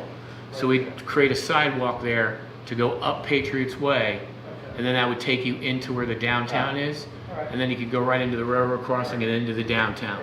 There's actually street lighting along the majority Yes. of that area already. So street lighting already there for that. Oh, you mean comes almost like connecting Correct. the little riverwalk to the... Yep. Correct. Lucy Wildrick, who spoke earlier, has been working with the mayor's office on creating a 1 mile loop for beautification and making it really inviting. The next one is the Economic Development Director relocation. We may not need that money, but I just budgeted for that in case we do get a high-powered person that does want to come and has to move from out of state. Because we are having people that we're looking at that are looking at out of state that may be coming in. Same with the marketing budget. One of the things we've heard time and again is we need continued marketing for our town to bring people to come in. So we're going to invest in that. The next is the land surveyor position that we talked about before with benefits. So the numbers are here. With So have the numbers here, not on the job description. With the also with the professional engineer, the same with benefits. That includes the insurance as well. And these 2 positions are going to save us money in the long haul. Just as I said before, right now we spent $400,000 on consultants last year. As you can see by adding these 2 jobs, which will be 100% committed to New Milford. It's going to get us on projects faster. We're going to be on time. We're going to be able to hit the market with the spring. Dr. Moe. I'm assuming these salaries and insurance would be for 12 months. Yes, sir. So we really only need about half of that, correct? Yeah, we could back it up. Yes, sir. So instead of those total 200, so we really only need 100,000. Now, once the numbers come in, we can firm them up more, but that was just kind of my calculation. Also, we're going to need a total station and a vehicle for the surveyor. In other words, that's the machinery that he needs to do this as a 1-person surveyor. And also, he's going to need a vehicle to do that. The next is Park and Rec. I spoke with Dan Calhoun. During our budget, we cut their request for an 11.5 wide area mower and a 61-inch zero-turn mower. Those mowers are at the end of life. They're ready to go. A couple of times the bigger mower broke down this year, which they weren't able to cut grass. Got us behind in our grass cutting and maintenance. So we have the opportunity now to buy this new capital. That way they can get on to it, not have to worry about the machines breaking down, and they're off to the races. The next one is the youth agency for $40,000. The revenue will be offset. This equally, however, did not reduce the reduction line in the budget. So we're bringing that back from the budget. The next was the building maintenance cargo van. That was cut in the budget, and this is going to avoid their request for the upcoming budget. So we're going to save money right there. JPS roof repairs, we heard from our facilities maintenance, there are roof leaks. I've never heard that. Okay? Damn, like we heard that. Yeah, news to me. So that was cut in the budget. They're going to put that in this year's budget, so we're going to take it out of here. It's a reduction in the upcoming budget. Excuse me, Mr. Mayor, do I need to make a motion, or does someone need to make a motion to extend our time Yep. to end to? If you could. I'd like to make a motion to extend our town council time to 10:45 to allow for completion of the agenda. Second. Any discussion? All those in favor? Aye. Opposed? Thank you. Next is the Opposed, write that down. next is the JPS roof repairs. We have to do it. I mean, so there's the 50 there. That avoids the upcoming budget. The next is when you go to the police department, their stairs, their treads are pretty ripped up. Somebody's definitely going to fall. That was a request cut in the budget. This will avoid the request in the upcoming budget. The next is at the max for the roof. The roof is past its life. That was Katie? I have a question. That's a flat roof. Are we gonna replace it with another one? I don't know, you know, we live in New England, flat roofs are not prudent. I always wondered that too, why there's so many Well, we flat have a roofs. brand new one on the back of the senior center, and the guy who put it there told me, oh no, it's not that flat. Well, flat. So I'm just asking, what, for 70,000, what are they gonna really replace it? They're gonna rip it up? What is it, tarred? I don't even know what it looks like up there. That was in our budget this past fiscal year, so buildings, facilities, maintenance said that was the cost to replace the roof. To replace the roof. It was in the budget, The and we same knocked kind it of- out? We knocked it out. Yep. Right, It was and a it was to capital replace it, which replace. means replace. Correct. Do you know what it is? Is it? I don't know, but I thought it was arched. So did I. Oh, okay. Yeah. Well, you said teen center, first of all, I didn't know Well, what ask that them. was. Sorry. The next is a Ventrac turbo blower. And this is going to help with our roads and parking lots. Also on top of that, this piece of equipment, because we need to, for the river walk, the way that it's been designed, you have to blow it out or vacuum it. Right. So this thing does all of that. Okay. Sounds interesting. Yeah. That's going to save us a lot of time. This blower. Can they use it to blow the snow away instead of having to bring out the little plow thing? Blow me. Yeah, it'll blow light snow. Yeah. That's what I thought. Yep. Okay, that's good, that's good. Also, 2 small compact SVUs for the building and land use. When you're talking about the building department, we have an older SUV. It was so old that the actual gas tank fell out, and they had to tape it to get it to the gas station. It is old. So pretty embarrassing. So we need to, while we have the opportunity, let's get the right things. So when we do drive up to our building developers or businesses that are investing in our town, we look appropriately rather than a truck that's got a gas tank falling out of the bottom. The next is $25,000 for the John Pettibone landscaping. This was a zoning approval in 2017. It's required. I had 3 bids put out. This was the lowest one we had. Something that we have to do by October, so I recommend that we do it. Okay, question. Yes, ma'am. This is required just to keep it status quo for the people that Correct. are there. Correct. This is not an indication that we are going to allow other people. This is just to keep it open. Right, thank you. And then lastly is the Spider Guardrail Mower 60. So, Whoa. Is that Spider GRM for a park and rec or a public works? it's for both. So I don't Those have, guys don't share. I don't have enough. Well, they're going to share this, Dr. Muller, let me tell you that. Here, I don't know. So, I don't know. so basically when you take a look, one of the things that that, as you see as a regular resident, that I get a lot of complaints about, is how the guardrails are not mowed underneath.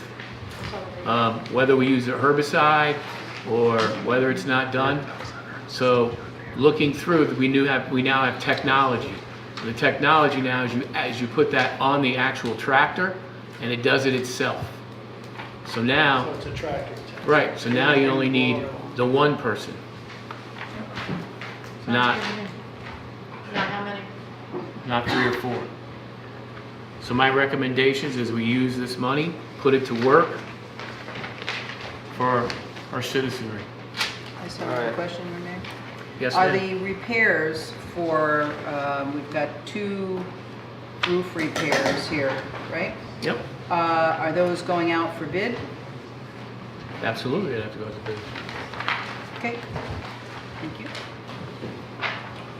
So I'd like to make a motion to recommend to the Board of Finance a special appropriation not to exceed 1.5 million for the following purchases as entered into the record by Mayor Bass, and we'll attach that for the record. And to recommend said appropriation be funded as follows: an amount not to exceed 1.1 million from the bond premium, and an amount not to exceed 400,000 from unassigned fund balance. Second. Any discussion? Mayor, my only concern are the ones for the 2 positions. It's more money than we need. Just keep us up to date on that money. Yes, Right, sir. because that could be about $100,000. Yeah, it could be 100,000 easily. Right, right.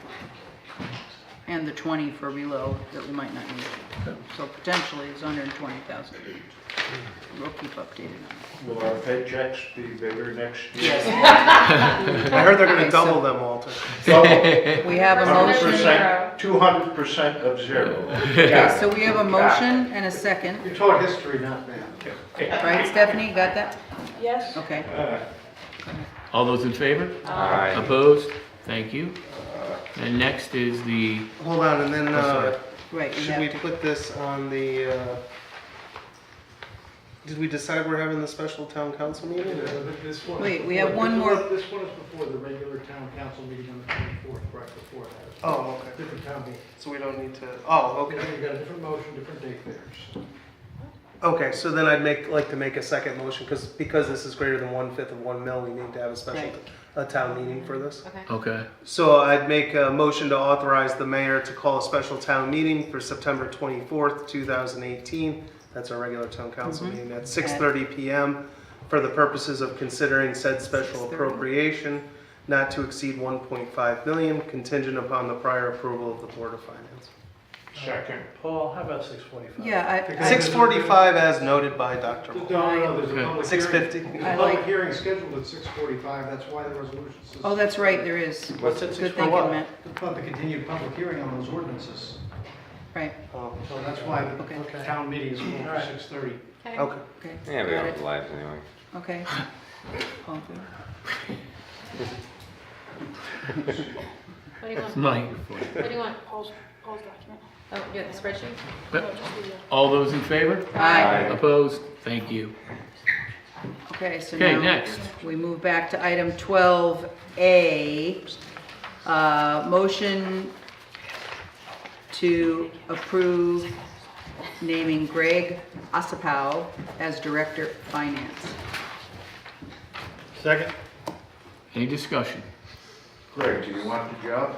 How are we doing this? For it, I'm available. He had dark- Everything else Zach. at the moment. Oh. All right, Greg. Okay. Paul? Yeah, I'd just like to say that, I think that under Greg's tenure as acting director of finance, I think he's worked very hard hand in hand with the mayor's office to deal with a very hard situation that we were dealt with by the state of Connecticut, and I think all parties involved have performed admirably. I second that. Absolutely. And his assistant too, working well with him. Olga, yes. Can't leave her out as well. Comptroller. No, she It's goes along with the comptroller. package. Comptroller, sorry. It sounds a lot better than assistant, you're right. I stand corrected. Any other discussion? All those in favor? Aye. Opposed? Congratulations, Greg.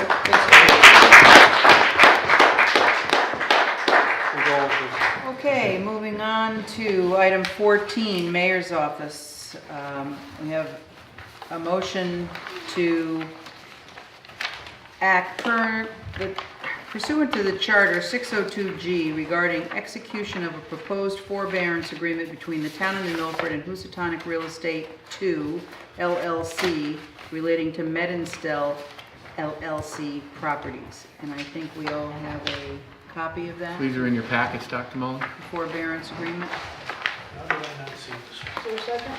Second. I missed it. What's it about? So this is, I've been working with Medinstel. There has been a dispute concerning one of the properties that's been held. And the dispute was concerning the value and the square footage. The result in the dispute has been a tax arrearage. It's been for several years. Right. So I've been speaking with Medinstel. They're agreeing by signing this document. They're going to make monthly payments as the tax assessor goes back out, reviews the property to see if there is the dispute, if there's some validity to it. As they're doing that in good faith, they're doing this agreement, making monthly payments. They're also working with us with some of their properties that they're not working with to help us set up a advanced manufacturing and an also bioscience institute in tandem with Naugatuck Valley Community College. That's an opportunity that we're looking at as well. So I just needed to bring this to the council for your council's approval for me to sign that. That's basically what this page says. Can we, just sorry, hold Dr. on Mullen. that one? No, I don't want to read any more. Don't Okay. show me another piece So of I paper. just, Jesus, so wait a Dr. second, Mullen, one more question. I was just gonna say, I know you don't want to read it, I'm just gonna give you the high point here, that it's $526,989.89 is the tax arrearage. And by doing this, they're gonna give us monthly payments of $25,000, and should they not, because I was a little concerned about what happens if they just don't make the payment or they're late or whatever. We agree if they do make the payments that we will not enforce actions or proceedings in connection with that. We won't bring the forbearance. So those I thought were two important points you might want to know about. No, thank You didn't care how much they No. owed us? you. Those are details I don't. Do we have a motion? No, I have a question. Yes, Dr. Mullen. There's property Medinstel has along the water that the bike trail's been discussing use. Has there been any discussions with Medinstel concerning usage of that property? So I have. That's all I need to know. Yes, sir. Thank I you. have. Appreciate I don't want to know what the discussion is. it. Don't bog me in the details. I Gotcha. just need concepts right now. Any other discussion? All those in favor? Aye. Opposed? Thank you. Go ahead. Sign it, go crazy. Item B, Okay. discussion Next is the regarding the high school roof. So just real quick for discussion, I've met with, last week, I met with Superintendent Tracy. I met with their finance their finance person. Greg met with them as well. I met with Mr. Moret, their facilities person, and our DPW. Make a long story short, we talked about the roof. They are looking at a few options they wanted us to kind of take a look at. There are three options. One, we can continue and just put in patches on the roof that we currently have as it is now. Their belief is the roof life on that is already expired. It's 20 years. You could do that, but at some point in time in the next year or two, you're going to have to take off the roof anyway. That's their thoughts, the shingles. The other thought is to redo the roof as it is today with the asphalt shingles. In so doing with that, because this roof was 20 years old, you now have to upgrade to the new rules and regulations, which would require some additional insulation that's put on the roof, which may result in having to put in new gutters around the whole building as well. The third option is to actually put on a tin roof, steel roof, with a cost. It would be a 50-year lifespan versus a 20-year lifespan. There's the ability to put solar on there.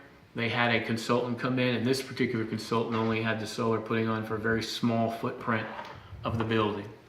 I did let them know when the consultant was there, is depending on where everyone thought this would go, it actually would have to go through our purchasing authority, So there really couldn't be anybody now until the purchasing authority saw the bids. But they wanted us to let us know that there are these options that we have. I did recommend to them is if you're gonna go to do solar, you need to do pretty much the full roof. That could be done at a later time as well. You know, maybe you could prepare for that, but it's something we're gonna be bringing forward. We're meeting with them again next week, which I'll bring back to the council, or tomorrow, I'm sorry. Which I'm bringing back to the council at the next meeting with some more information. Who's Okay. them that you're meeting with? We're meeting with the Board of Ed. Oh, okay. So they're 'Cause they coming brought- back, right, correct. Right, but our purchasing department will be involved because the money's gonna be coming Correct, from so the we'll have town. to come. So we may wanna entertain some other people in this discussion. Well, now we bring it back to the council is how, depending on what we want to do, how we're going to pay for it. Yeah. Okay, Sam. Go. Pete, I know there was some damage for the storm in May. Was there insurance out there, a claim put on that? There is. And was it prorated per the age of the roof? It's enough, right, Greg? I believe to just patch it.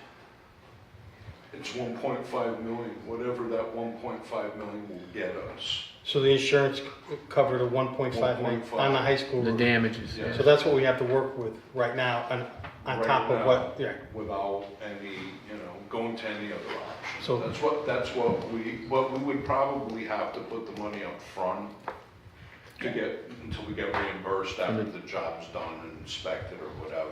But we have 1.5 million in a kitty right now. No. That's To help set offset aside, some of the like, costs per month. from the insurance. Right, That's what I'm, okay. right, So it's something. yes. We don't have it though. Paul? Just quick, I'd like to get a copy of the specs for the original high school. I find it extremely hard to believe that the roof shingle life would only be 20 years. Yep. Yep, so you want the specs for Yeah. the roof? You got it. We're only year 18, right? And one of the things that It's not for your- they did mention that I wanted to bring to the council's attention was they talked about that there's been, that shingles blow off that roof all the time. So I had asked him, I'm like, well, I'm thinking it's only twice. But I mean, Greg was there, they blow off every year. And the average is between, 15,000? yeah, between $10,000 and $15,000 a year they're doing on shingle replacement. So the I just took the facilities middle. Didn't Right. tell anybody So I that. just took the middle, which is 12.5 over 20 years, that's like 250,000. Right, so someone made an executive decision, I mean with a capital E, to replace every year Right. 15 grand worth of shingles that were blown 240. off, and it never filtered up. It makes no sense though. We don't have wind strong enough if the roof's properly installed. I agree to with have you, that happen. you know, schools out There's- in I the know there's Midwest water, have I know roofs. there's water coming to the school. Yep. I see it a lot. So I'll bring that back and then we'll apprise the council to the next. I'm gonna have to make another motion if we don't pick it up. Okay, so we're done with that. Thank you. Next Ready? is the AARP. All right, I move to accept $5,183 from the Second. Aye. Aye. Aye. Aye. Stephanie, take it off the agenda. Thank you. Item 15, Candlewood Lake Authority, Second. move to take the action regarding the Candlewood Lake Authority 2018-2019 appropriations, per This the attachment or enclosure you all had. So basically, real quick, what this basically says is we reduced Candlewood Lake Authority's our contribution to the Candlewood Lake Authority. I had Town Attorney Matt Grimes opine on it. Because we're doing this regionally, and because, as you can see on the sheriff's powers and other duties from the Code of Ordinances, that each municipality shall pay the Candlewood Lake Authority its respective share by an equal division of the budget. And that's $9,900 we owe them? Is that correct? Because everyone else did more, right? So Well, we all do the can't same violate- amount. Yeah, So we in other can't words- violate the statute, so we gotta Correct. pay it up. Right, it's Second. $9,900. There's a Correct. second. I'm in favor. Oh, sorry. Vote. Okay, Aye. so all those in favor? Aye. Opposed? Thank you. Motion to adjourn. All those in favor? Aye. Thank you. The hair, like,